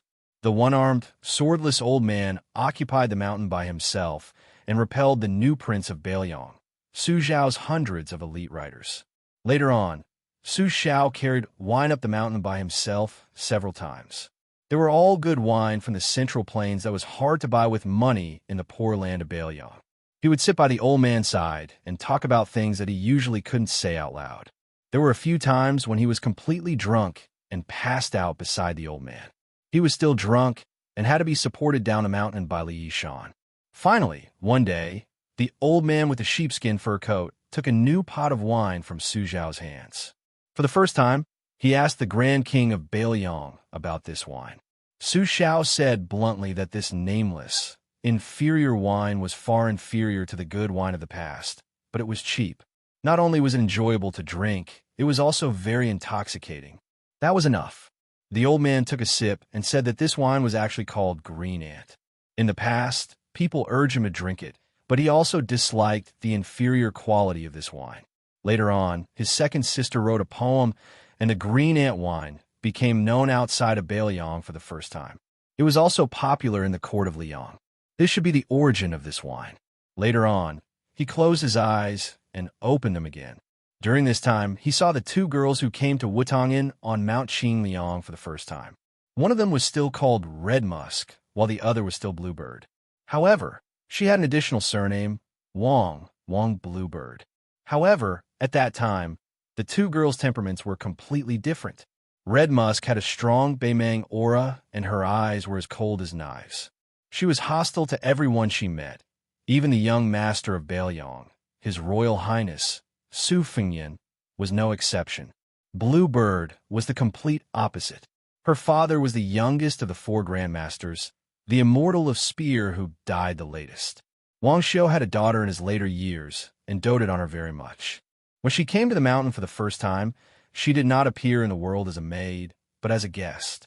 At that time, Wang Xiu's junior martial brother Liu Yambing, who had not changed his surname, brought the girl into the palace.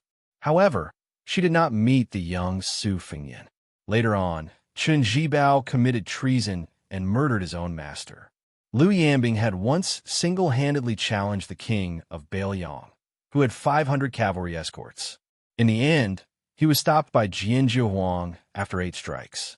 Su Xiao, who had always been very rude to the martial artists of Jianghu, allowed this martial arts genius to leave and gave him 3 chances to take revenge.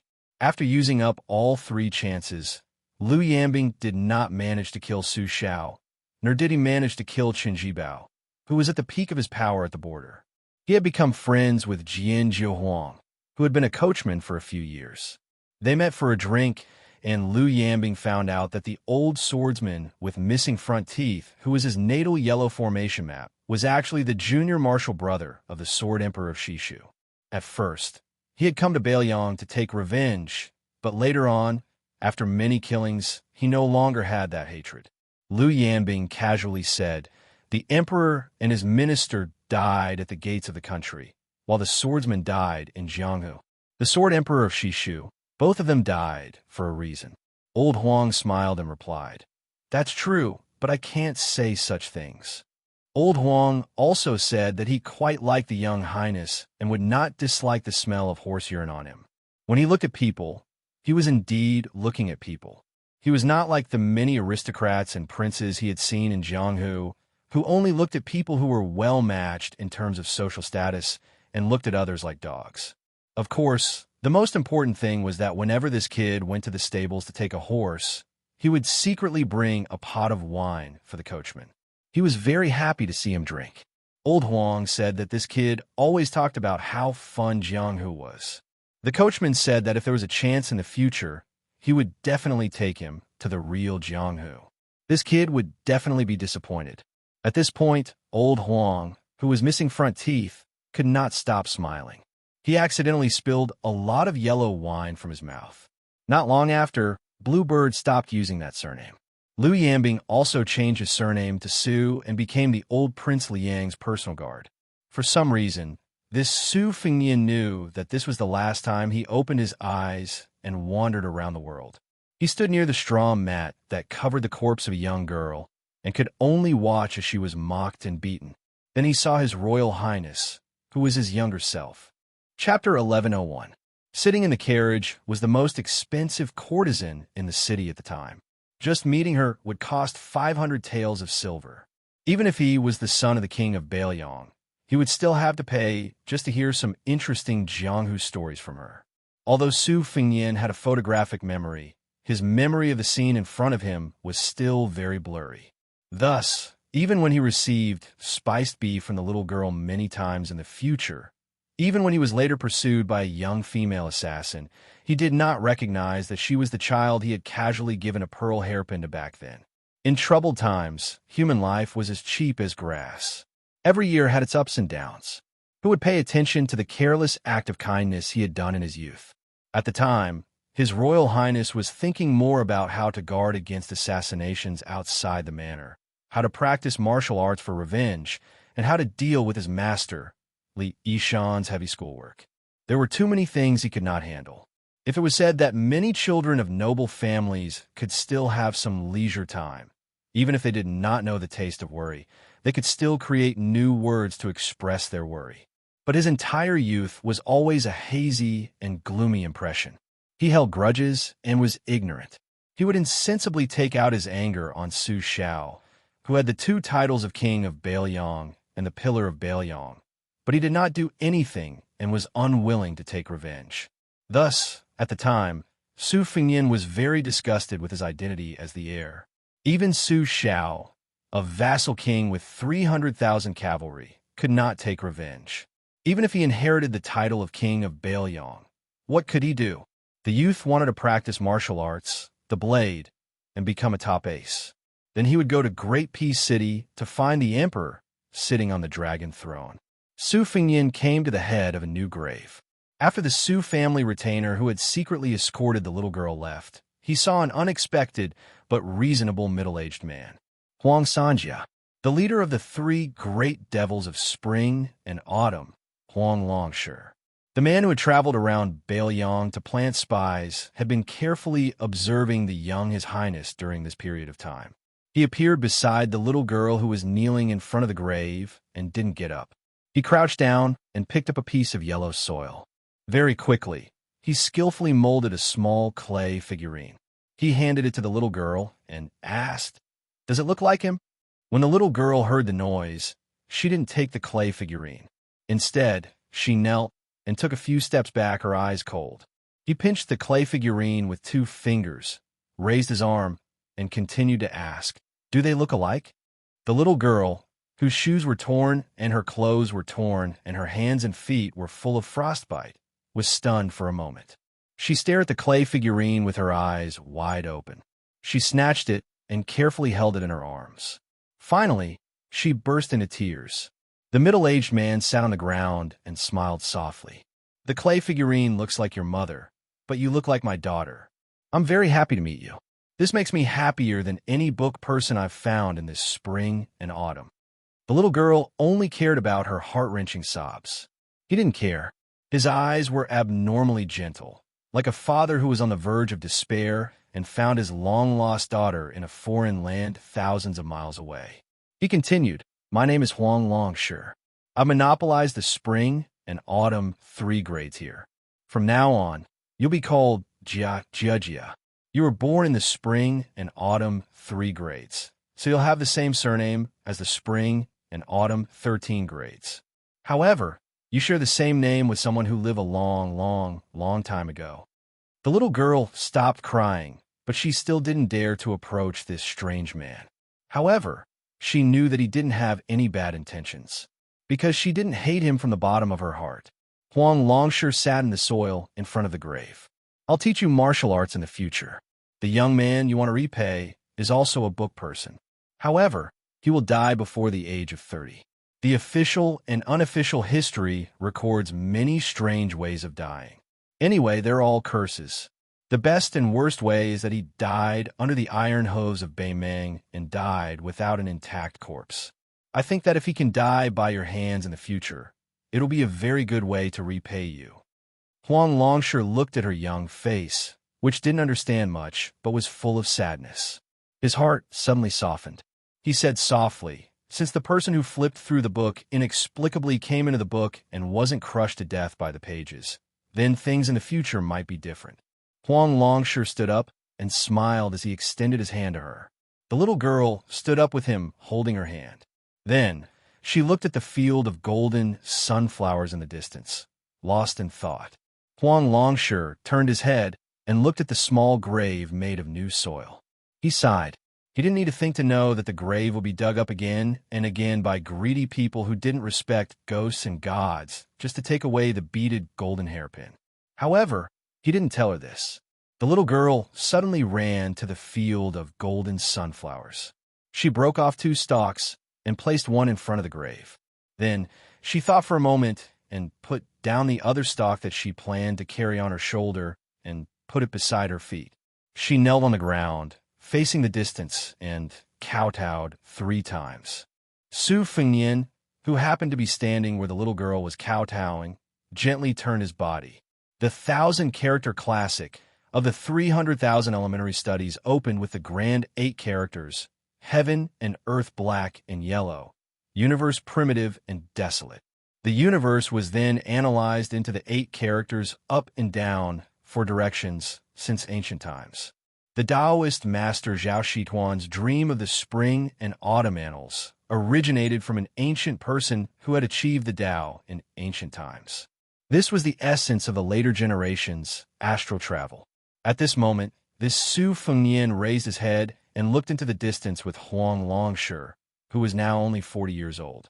On the top of Little Lotus Peak, the new Prince Liang, who had never obstructed his physical body from walking and thinking even after 10 astral travels, now looked like a half-dead person who had fallen into a deep sleep. Wudong Songjiming, Chun Yi, and Yu Xingrui, who were of the same generation as the sword maniac Wang Xiaoping, took turns guarding outside the pass for Su Fengnian. Chapter 1102. Handsome falcons constantly landed on the tortoise's back, delivering intelligence reports. The second report came late, because after the peachwood sword flew up the mountain, Song Jiming, who was guarding the pass at the time, knew the outcome. Chun Yao and Yu Xingrui rushed over after hearing the news, but they were both silent. Yu Xingrui's temperament was the most natural among his fellow apprentices, apart from his younger apprentice, Brother Hong Shixian. The old man leaned against the stone tortoise's foot and raised his head, not daring to look at the hovering, flying sword. Chun Yao, who was even older than the current Wudong sect leader's master, sat beside his younger apprentice brother and said softly, "This can be considered a happy funeral. Don't let younger apprentice Brother Wang leave uneasy." Yu Xingrui nodded woodenly and said, "The sect leader is gone. Younger apprentice brother is gone. Younger apprentice Brother Wang is gone." Elder apprentice Brother Song also said he would be gone soon.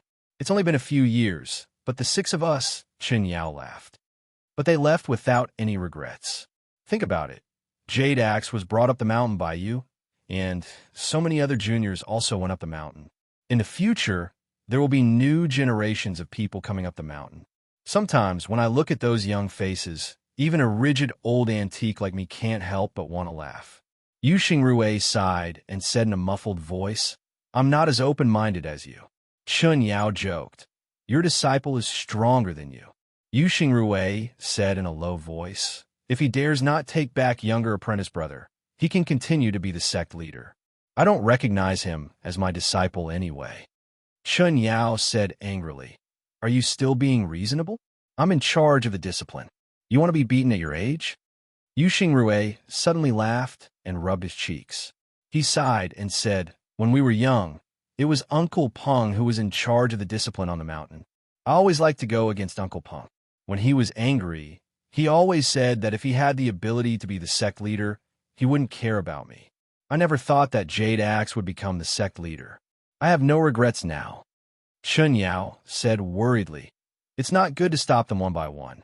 Yu Xingrui, who had been in Jianghu for the longest time, shook his head and said, "It can't be helped.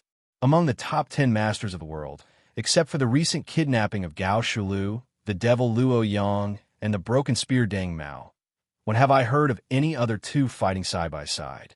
Moreover, this time Dong Tai was on Wang Xinji's side. Even if Chao Chongqing wanted to interfere, the Chu had already restored his country and would not leave Guangling Road. Taking a step back, even if someone was willing to join forces with Little Ping, would our junior brother be willing? Taking a step back, if he was really willing, he probably wouldn't be able to use that final sword strike. Taking a step back, blocking Wang Xinji is not stalling for time. Wang Xinji's walking speed is not slow, but it is definitely not fast. The people blocking her are all using their own methods to find flaws. Qin Yao said helplessly, "If only junior brother were here. In this kind of battle, one person is more useful than 300,000 cavalry." Yu Xingrui thought for a moment and said, "It's better to rely on yourself than on others. Only those who cherish their own good fortune will come here." Qin Yao said no more. The two sat on the other side of the turtle hunchback and suddenly heard their senior brother's song, Jiming, cry out in surprise. The two old men stood up to take a look and were finally relieved. They looked at each other and smiled. One of the Su Fengyin came back to his senses but did not return to his body. He stood near the peachwood sword and lightly bowed to the 3 Wudong Jinren. A month later, the moon shone on the summit of Kongzhao Peak. Qin Yao waited for the return of the second Su Fengyin. In front of him, there was a nimble ball of purple gold qi that surrounded this Su Fengyin leisurely. The Su Fengyin lay on his side at the edge of the cliff, one hand propping up his head and facing the outside of the mountain. Sleeping in the spring and autumn, sleeping in the spring and autumn, the stone root lies high and forgets the year. Not sleeping on a blanket, not covered with a blanket, heaven and earth as the bed, covered with a bright moon. Thunder rumbled and lightning flashed, Mount Tai destroyed, the ocean 10,000 feet high fell from the sky, black dragons screamed and frightened ghosts and gods. I was sleeping so soundly, eyes to nose to life, heart to heart. Continuous breathing, silently holding on, the void is extremely quiet. Essential chi floating Dan pool, inside the divine water ring 5. Call Jiading, summon the spirits. My God is out of the 9 palaces, roaming the green and blue. Watching the sea in a dream, Yin and Yang are mentioned in the smoke. I don't know how many years have passed outside of the spring and autumn. This person who forgot his worries. Truly, he could sit back and relax. There are already 3 Su Fengyin on the mountain, sitting, lying, or standing. Only the last one was left. In the early morning, the sitting Su Fengyin began to feel as if he was struck by lightning, as if he was trying to wake up. Qin Yao was shocked. Even if the old man did not know the mystery of the spring and autumn dream, he should know that this was not good news.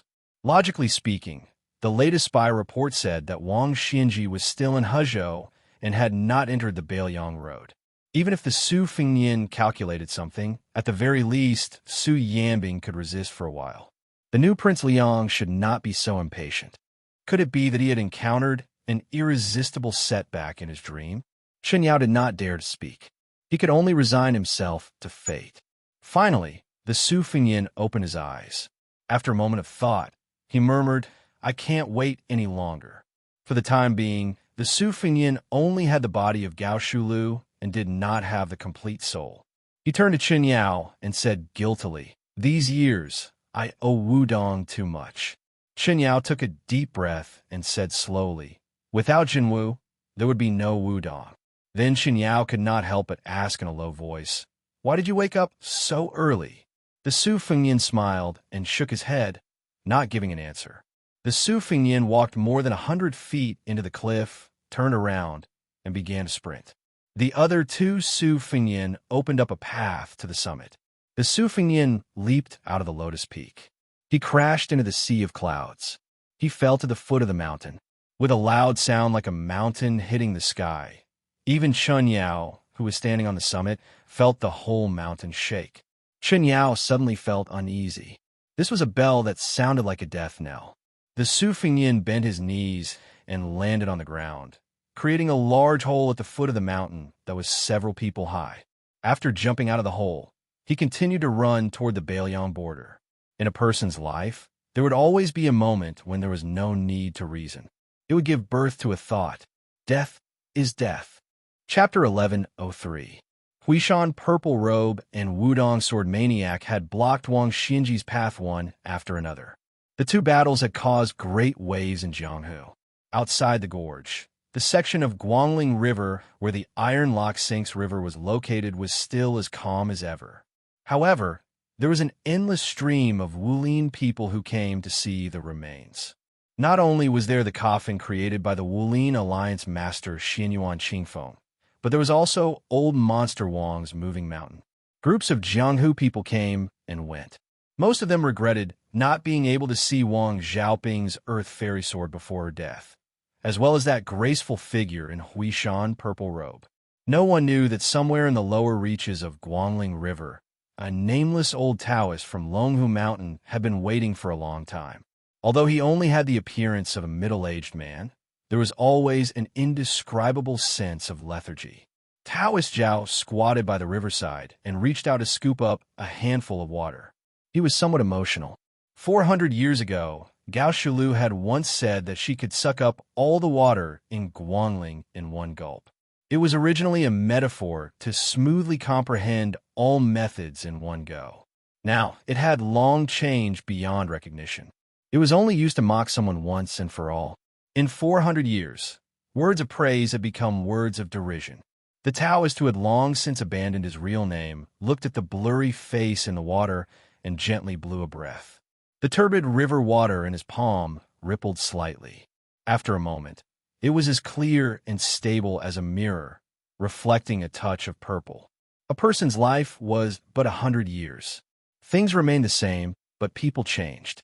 The old man who only existed in the genealogy of Emperor Zhao sighed. He threw up the water mirror in his hand and bent 2 fingers. From the mirror, he pinched the corner of the purple robe. As the Taoist made this move, a woman slowly floated up from the surface of the Guangling River.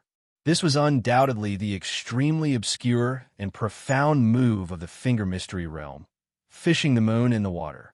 The woman was no longer curled up like a fetus. She sat cross-legged in the river, but her eyes were still closed. During this period of time, she was like a stone cow sinking into the river. Not only did she not retreat downstream due to the impact of the river, but she also moved upstream towards the mouth of the gorge. However, as a new qi lingered around her body, she began to flow down with the water. In the end, she was fished out by the old Taoist who had been lonely for 100 years. In the past 100 years, the old Taoist did not have a good reputation. What he did was also like a grass snake. He hid in silence and was very meticulous. This was where the Tao of solitary seclusion lay.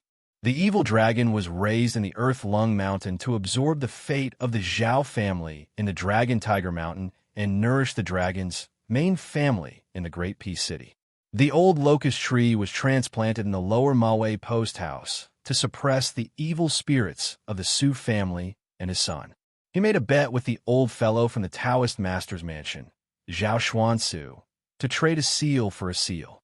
However, he, Zhao Huangqiao, lived in seclusion in the Dragon Tiger Mountain adjacent to Mount Hui. He befriended the father and son, Xianyuan Dandan and Xianyuan Jingsheng, who were polar opposites. It seemed to be a coincidence, but was there no secret? However, this kind of behavior never interfered with his great undertaking of 100 years. It was like a kind of leisure and elegant decoration, like a hermit who planted a plum tree in the courtyard. It was good that the flower bloomed, but it did not matter if it did not. Zhao Huangqiao looked at the young woman who slowly stood up on the water. As she grew older, she became more and more similar. However, for some reason, some of the similarities became thinner. It was no wonder that Lu Songtao had chosen the latter instead of her at the last moment. Xianyuan Qingfeng opened his eyes. He was wary of this Taoist whose depth he could not see. Zhao Huangqiao smiled and said, "You don't have to be like this. There are many legacies left for you on the Great Snow Plateau. For example, the wedding dress that Xianyuan Dandan did not have time to enjoy, and the pill of reassurance that your father left for you to control your servants. They were all made by me. Xianyuan Qingfeng was skeptical. He sneered and said, "Oh, so you are the benefactor of the Great Snow Plateau, aren't you? You want me, as a junior, to repay the debt of my ancestors?" Zhao Huangchao smiled and shook his head. Not only was she not like her, she was simply not like her at all. Back then, that woman viewed the affairs of the world as either black or white. How could she be so calculative? That's right. If she was still that ignorant woman back then, how could she force herself to become a boneless person? She would also not be able to become the clever Huishan clan master and the vicious and merciless Wulin alliance chief. Zhao Huangchao raised his hand as if he wanted to brush away the morning fog on the river. His tone was cold. He said, "I was on good terms with the 2 generations of Mount Hui in the past because I thought highly of Xianyuan Dandan's ambition and Xianyuan Jingqing's sincerity. However, they did not succeed. My unnecessary efforts were wasted. I have no complaints." Xianyuan Qingfeng asked, "Then why are you looking for me?" Zhao Huangchao smiled and asked, "Xianyuan Qingfeng, do you want to reconstruct your muscles and bones to build a real bodhisattva golden body and then cross over to celestial phenomenon? You should know that Wang Xinji gave up Martial Emperor City. It seemed that she did not leave any of her disciples behind, but in fact, she left a backup plan in Jianghu. If you want to be a true leader of Jianghu and not a leader of Wulin in name only, it is very difficult to avoid me. If you think I'm a frog at the bottom of a well and talk too big, then let me put it another way. I can help you walk faster on the path of martial arts and avoid many detours." Xianyuan Qingfeng did not even try to hide her disdain. Zhao Huangchao had cultivated his body and qi for 2 or even 3 lifetimes as long as an ordinary person. Naturally, he would not get angry because of this. He said calmly, "Just now I thought of half a sentence, which is to let people fight for their dignity. Xianyuan Qingfeng, since you have reached celestial phenomenon, do you have any comprehension?" Although Xianyuan Qingfeng did not trust this pretentious Taoist, she did not have the slightest intention of looking down on him. After a moment of hesitation, she shook her sleeves and sat down on the ground. Almost at the same time, Zhao Huangchao also sat down on the ground. The two looked at each other as equals. Xianyuan Qingfeng said in a deep voice, "Let's fight for our dignity. First, we have to fight for our own destiny. What we nurture is qi dynamic. Then, we have to fight for the destiny of the world to achieve momentum. Everything is in a gradual process. Then, at a certain time and place, we will succeed in one step, like a carp swimming thousands of miles and finally leaping over the Dragon Gate." Zhao Huangchao nodded with a look of admiration. Destiny, qi dynamic, luck, and momentum are all within the scope of one's qi. Below Earth immortals, or, to be precise, below celestials, no one is exempt from this.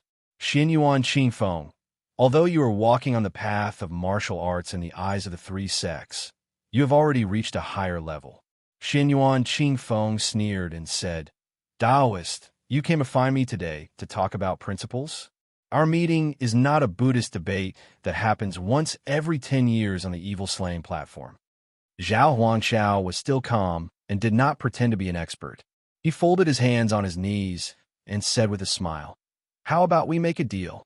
Xianyuan Qingfeng lowered his head and bent his waist. He put his hand into the water and rolled up his sleeve with his other hand, revealing a transparent wrist with blood and blue veins, but no bones. Zhao Huangchao laughed loudly and said, "It's fine if you don't do it. When you understand, and if this Taoist is still alive at that time, it will still be effective. Just come to Mount Longhu and call me." This Taoist's original name is Zhao Huangchao. Xianyuan Qingfeng nodded and remained silent. Chapter 1104. Zhao Huangchao stood up and disappeared in a flash. His laughter was heard.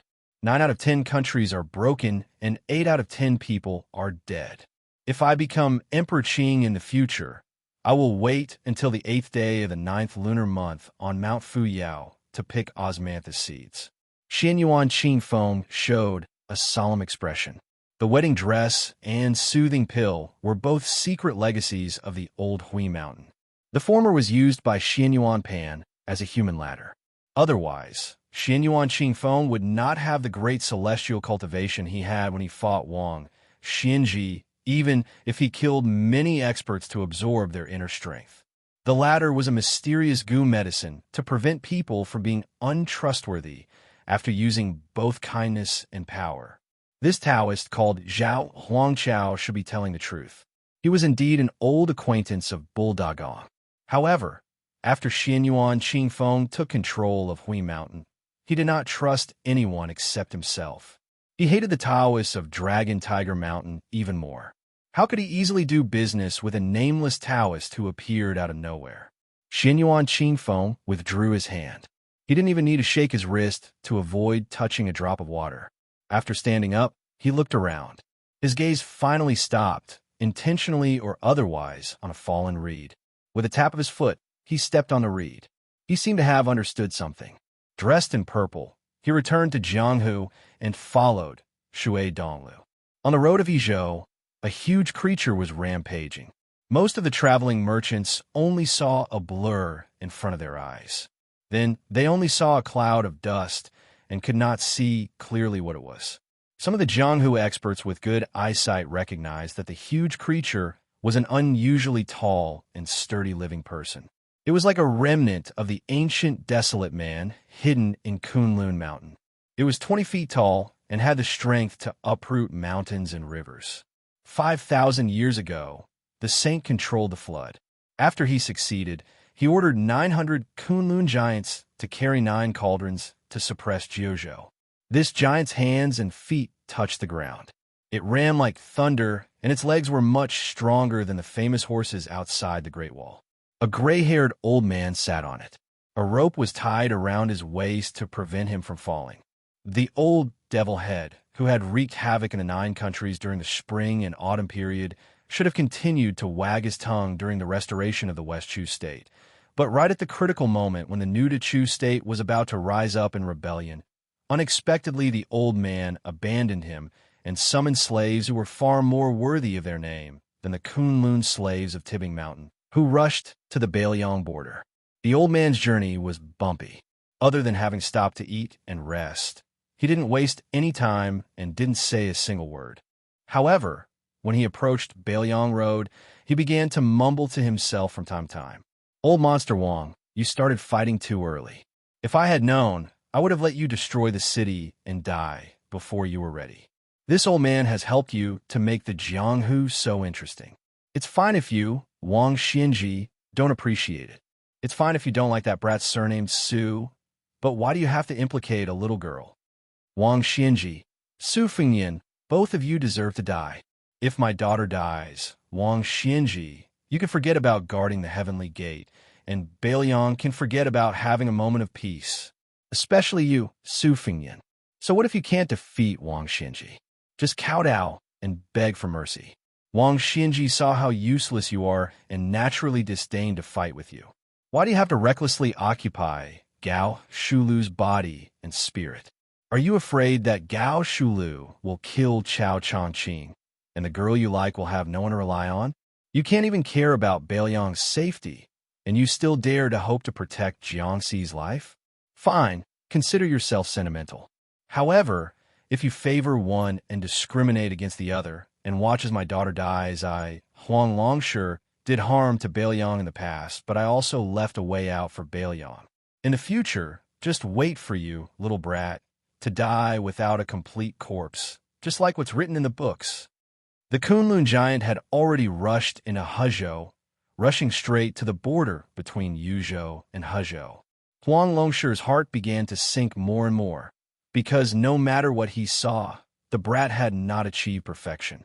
The root of it was the dream of a nameless Taoist 400 years ago, and it was indispensable. Moreover, in the old man's calculation, the brat was cautious by nature, but he also considered the overall situation. Now that there was a heavy burden on his shoulders, how could he risk his life for a girl who was extremely thin on both sides? Putting himself in Huang Longshi's shoes, Not to mention that he was the most cold-blooded person in the spring and autumn period. Even ordinary people would never act so rashly. Because if he made a move at this time, he would lose his cultivation, his family business, and the state's affairs. It would not be an exaggeration to call him a sinner for 1,000 years. Su Fengnian, watching from the sidelines, was the right thing to do. Huang Longshi had been living a good life for so many years. No matter how many setbacks he had suffered, he had never been so helpless. The giant under him was already an arrow at the end of its flight. Huang Longshi was still cold-blooded and said, "It's time for you to die." The giant did not complain. Even if it was bleeding from its 7 orifices, it still had to run the last 300 miles. After 300 miles, Huang Longshan, who had been holding his breath all the way, began to charge forward on foot, and then tried his best to catch up before Wang Xinji killed. The premise was that the silly girl was not dead yet. Huang Longshi had a sentence that he did not say to the girl.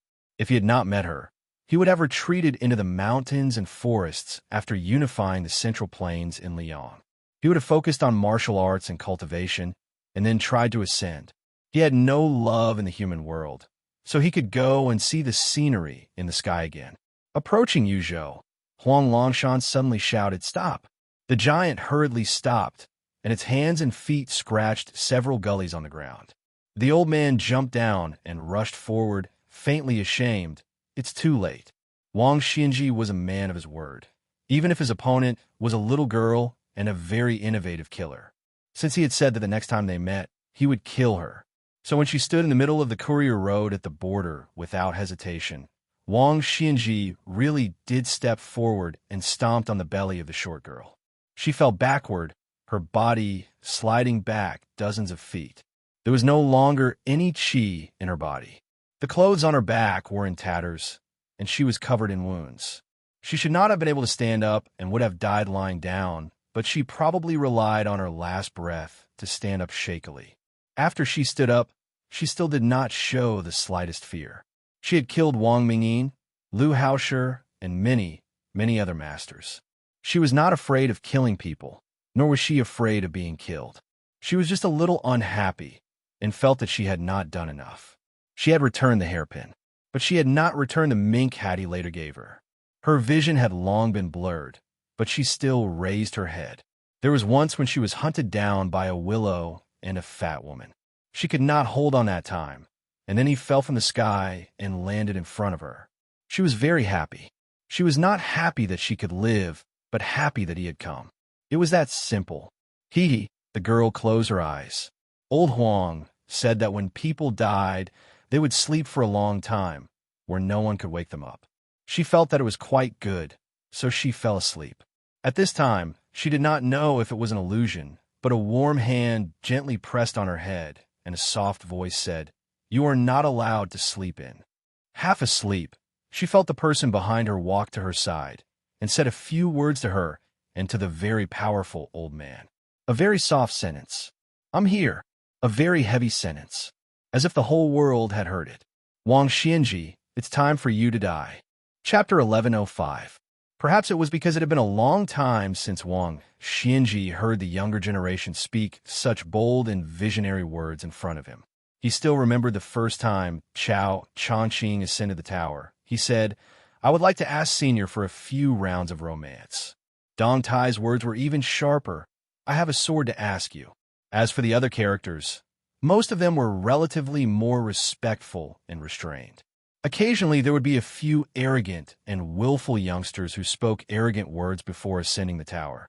But when they finally reached the top of the martial emperor's city with great difficulty and saw him, they had already lost their edge and sharpness. Wang Xinji's contemplation came from afar, but in an instant he looked at Su Fengnian, who was right in front of him, and then he looked in the direction of Wudong.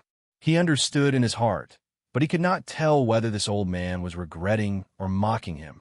Wang Xinji did not leave quickly on this trip to Beiliang because he was afraid that Su Fengnian would not even be able to transform Gao Shulu's body and spirit into his own. What was the point of killing an ordinary first-level master?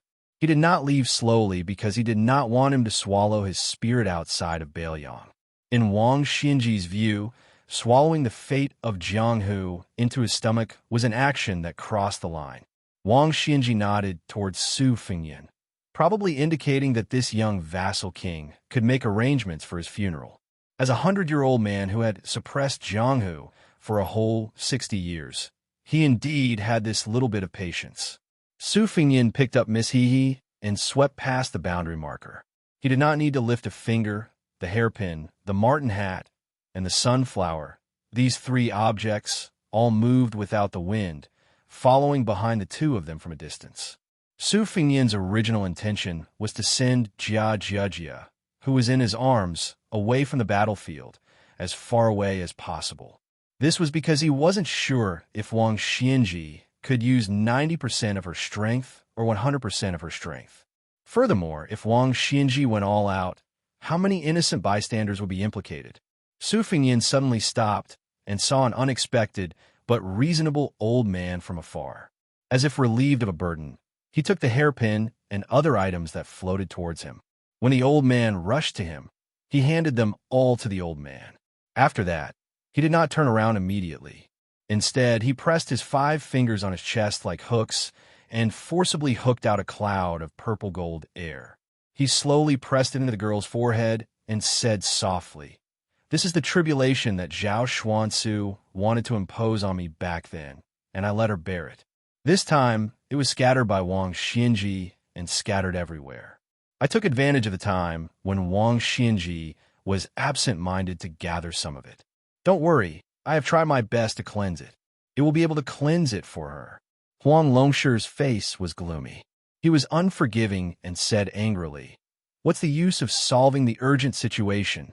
If you die in the hands of Wang Xianji, this old man's daughter will also be buried with you." Su Fengyan lowered his head and looked at the pale and trembling girl. He smiled calmly and said, "If I really lose to Wang Xianji, I will definitely leave behind a bit of cultivation before I die to help her extend her life." Huang Longshi was still unwilling to give up. He asked aggressively, "Tell me first, how long can you extend her life?" Su Fengyan said bitterly, 10 years, at most 10 years. This is already my limit." Huang Longshi snorted heavily. Obviously, he was very dissatisfied with this answer. Su Fengyan turned around. With his back facing Huang Longshi and the unconscious he paused for a moment. It seemed that he wanted to say something, but in the end, he didn't say it. He began to move forward. At first, he didn't do anything shocking. He took one step at a time. At first, his strides were very slow. As he moved from slow to fast, it was filled with a kind of gradual rhythm. This was the method that Lu Hao used to enter and break the city. It almost worked together with Song Yinqing's Earth Immortal Sword to successfully injure the white-robed Luo Yang. When Su Fengyan moved faster and farther away, Huang Longshi sat down with his daughter in his arms. He reached out his hand to brush away the bangs on her forehead. The old man gradually restrained his anger. He raised his head and looked in that direction. His face seemed to be moved, surprised, and regretful. Wang Xianji originally thought that she would meet Su Fengyan later, but since he appeared earlier, Wang Xianji wouldn't be so bored as to deliberately avoid a battle. Wang Xianji's hands naturally hung by her sides, but the originally loose linen sleeves were slowly pulled in and stuck to her arms. Wang Xianji didn't occupy any of the 13 ranks of spring and autumn.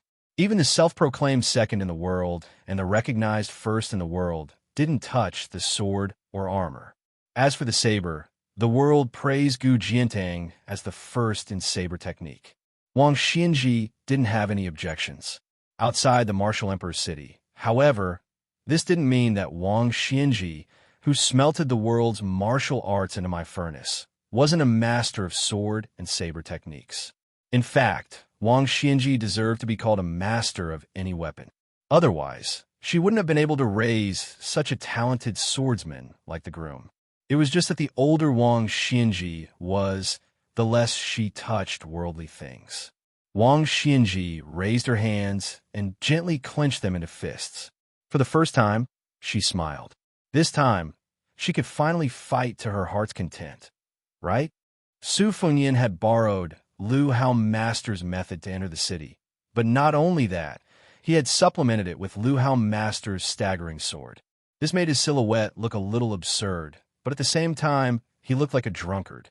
I have no sword in my hand because I am the sword. On Su Fingyan's path forward, yellow sand constantly surged up from both sides, colliding with each other with a loud bang, and then quickly covering his footsteps. Wang Xianji also began to stride forward. Back and forth, you die and I live. It was that simple. Not just in the Wulin, the entire world began to hear a rumor that was becoming more and more intense.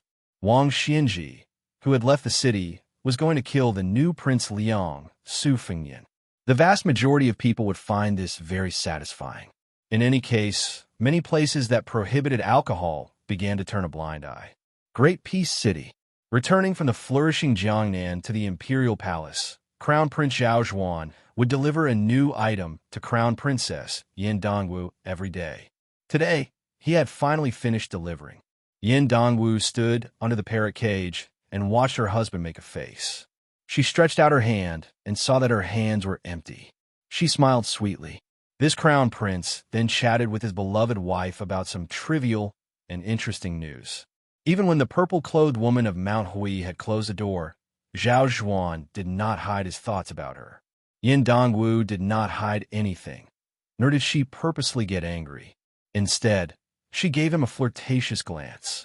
The elegant and handsome man laughed loudly and gently held her wrist. A moment later, he let go. He said that he was going out to see old Monster Wang's first disciple, Yugrum. This swordsman who had left the Eastern Sea for the first time was only passing by the capital and had to continue north. If he missed this chance, he might not have another chance to see him. Zhao Zhuan hurriedly left the room, gradually slowing his steps. He plucked a leaf and twirled it between his fingers. Only those who held power in the imperial palace and Mink Temple knew that the crown prince liked to use leaves to paint. Zhao Zhuan walked between two tall palace walls. He picked up the leaf and used it to block out the blinding sunlight. He smiled and said, You died so quickly. South Sea. After returning from a visit to Immortals, the Peach Blossom Sword God, who had overturned the sea with his sword, stood on the edge of a cliff on the lone island where the Guanyin sect was located. He raised his eyes and gazed toward the north of the continent. The sword-eating elder Sui Siegu, who had once exchanged an arm with Li Chungang, stood beside this ordinary-looking sword immortal after his battle with Dong Tai. He asked curiously, Among the top aces, you're close to that kid. Why didn't you go and help him? Dong Tai shook his head and said, Wang Xinji did not do anything wrong. The one-armed old man nodded and said, Jiang, who were a finger-profound realm cultivator, could be the most powerful person in the world, is indeed unsightly. Chapter 1106. A young and tall woman walked not far from them and asked, Is that kind of Jianghu really not good? Dong Tai was not good at and did not like to reason with women. He chuckled and said, The answer is in their hands. Whoever can stand can decide the direction of Jianghu for the next 100 or 1,000 years. Mount Longhu. After Zhao Ningxin became the most powerful person in the Taoist mansion, Mr. White Lotus Baiyu, who had read too many books, often took this young Taoist surnamed Zhao, who had not experienced many ups and downs in life, down and up the mountain together. The two walked aimlessly to the foot of the mountain and then turned back to climb the mountain. Baiyu's eyes were not good, so he walked slowly and spoke softly. After going through so many hardships, I was able to lead the Taoist affairs in the world.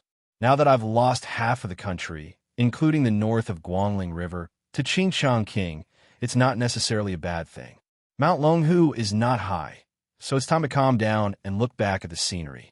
In the past, everyone in the Taoist mansion said that my words were reasonable, but really reasonable words often hurt people. I've been reading and cultivating on this mountain for many years, so I have no place to complain. But now it's all good.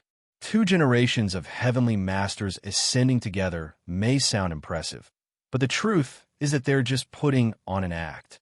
However, fortune and misfortune come hand in hand. Many people like me who don't share the same surname are able to rise to the top. Zhang Wenhan, Xue Jieshe, and Chen Kuanyong have all truly integrated into Mount Longhu. They're the true worshippers of Mount Longhu. Zhao Ningxin, who was often absent-minded, nodded. Bai Yu continued. You let the Taoist on the mountain learn the set of boxing of Mount Wudong without worry. This is the temperament that a Taoist master should have. We should eat old wheat flour and new corn flour. We can't just eat fine grain. Coarse grain is also good for the stomach. Xianxia nodded and smiled. Fine grain nourishes the mouth. Coarse grain nourishes the stomach. There is such a saying outside the mountain. Bai Yu looked at the top of the mountain and said earnestly, Mount Longhu is not high. Look, it's not even as high as our neighbor's Bulgang. It's true that the mountain is famous not because of its height, but if we all want to be immortals, it's not right. Zhao Ningxin said, If you want to be an immortal, you must first be a good person. Bai Yu laughed heartily. You're right. Zhao Ningxin stopped and said, I put it down. Bai Yu squinted his eyes out of habit and turned to look at the young Taoist. He felt even more gratified and said, Then I can rest assured. Bai Yu stretched out a hand, indicating that he could start climbing. Zhao Ningxin hesitated for a moment and continued to climb the stairs. Bai Yu went down the mountain alone. In western Shu, there was a sea of bamboo. In the summer, a cool breeze blew gently in the sea of bamboo, as cool as the late autumn season. After Xianxia died in the Quicksnow Mountain Villa, the spring invitation cottage was leaderless and had a period of unrest. However, when a new king of Shu entered the place and personally supported an unknown disciple of the Xie family to become the owner of the cottage, it rose to the top of the top 10 Jianghu sects of Liang in one fell swoop, ranking only behind the missing moon house on the Great Snow Plateau of Mount Hui. 2 men and 1 woman were drinking tea together, listening to the wind. Their teeth were fragrant and their sleeves were filled with a cool breeze.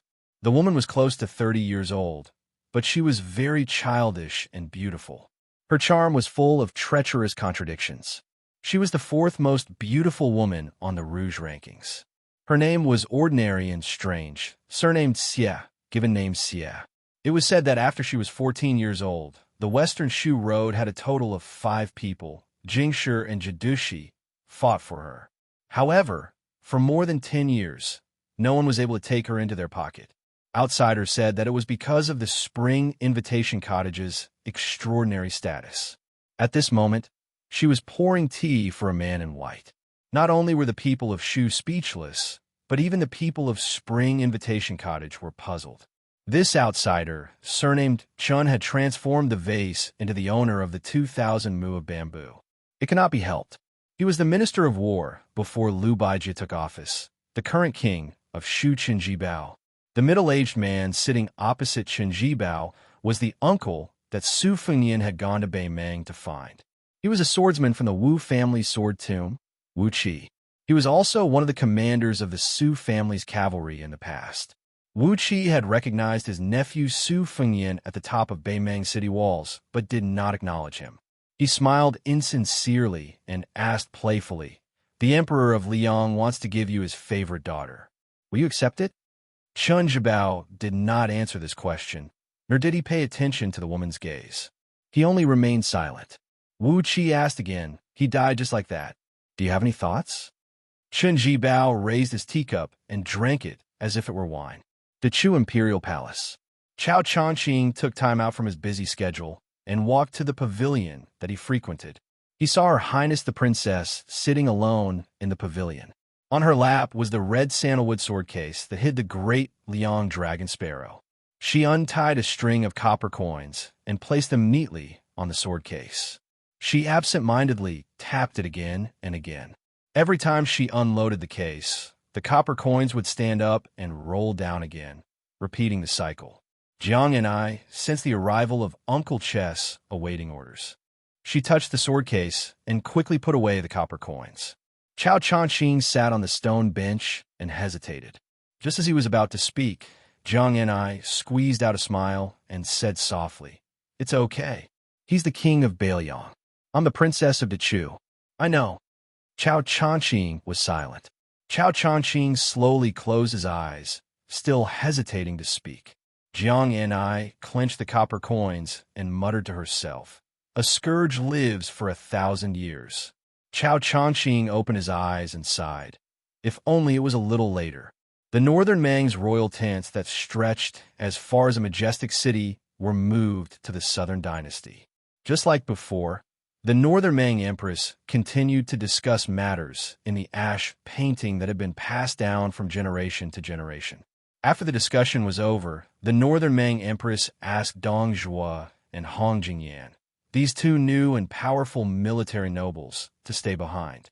She smiled and asked, in the past 1,000 years, who could be said to be the pinnacle of martial arts? Hong Jingyan bowed and replied, 800 years ago, there was the unknown master behind the great Qin emperor. Between 700 and 500 years ago, it was Liu Dongxian who could be considered invincible. 400 years ago, it was Gao Shulu. 100 years ago, Liu Songtao was only half a master.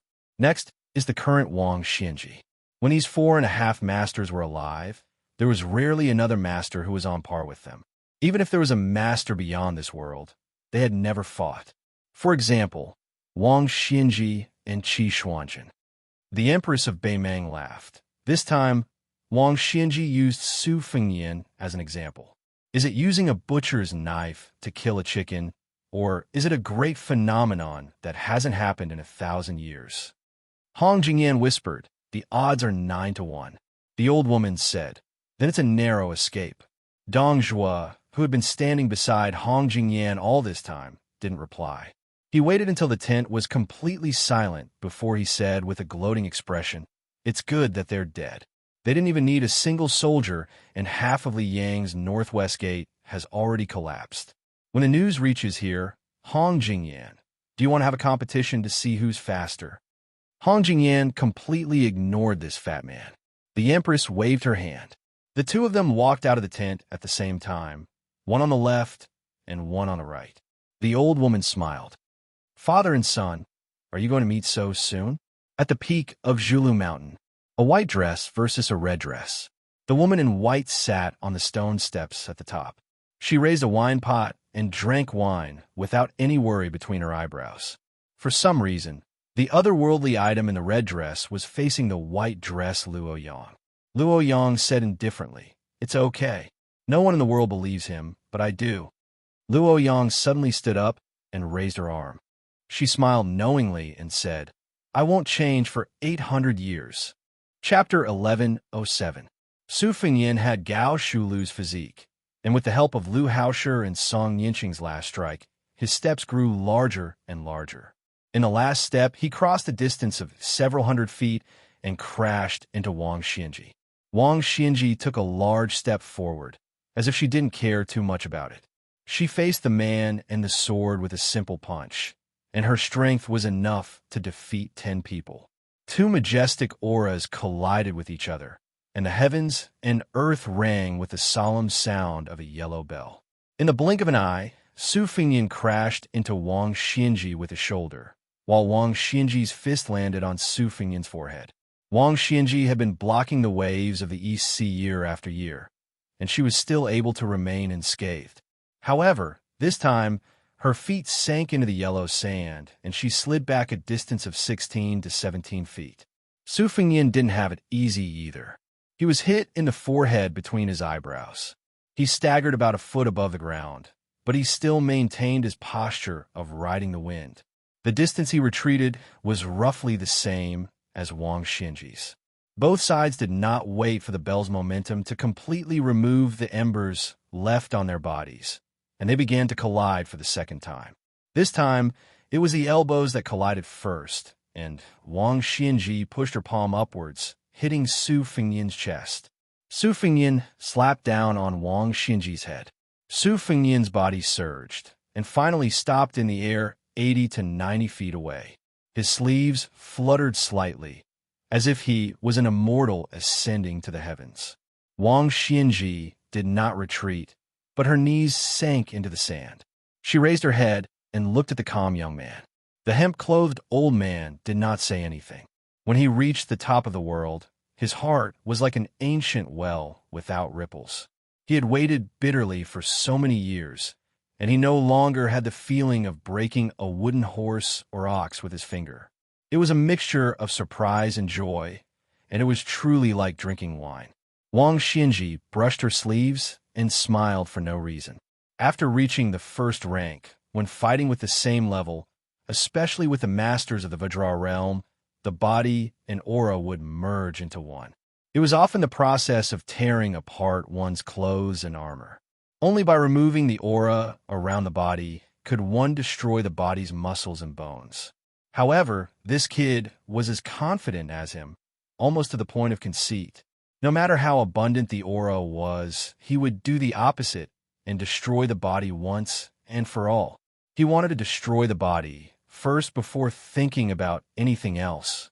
Gao Shulu once used to describe the majesty of the first ranks realm.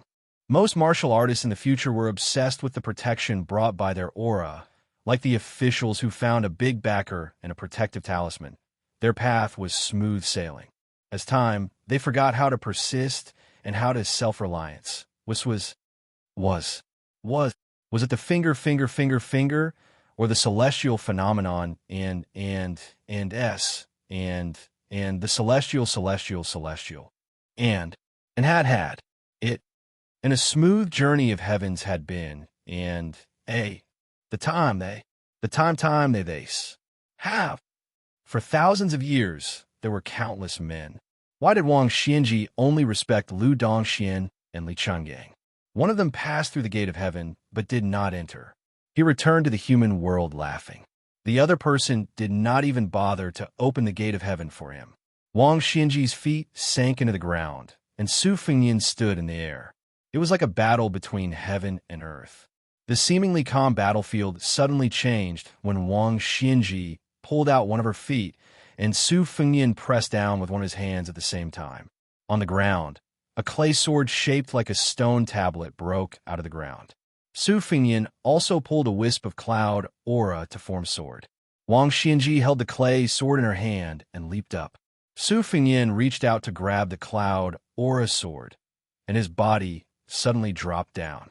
In the third confrontation, the two still chose to fight head-on without any fancy thoughts.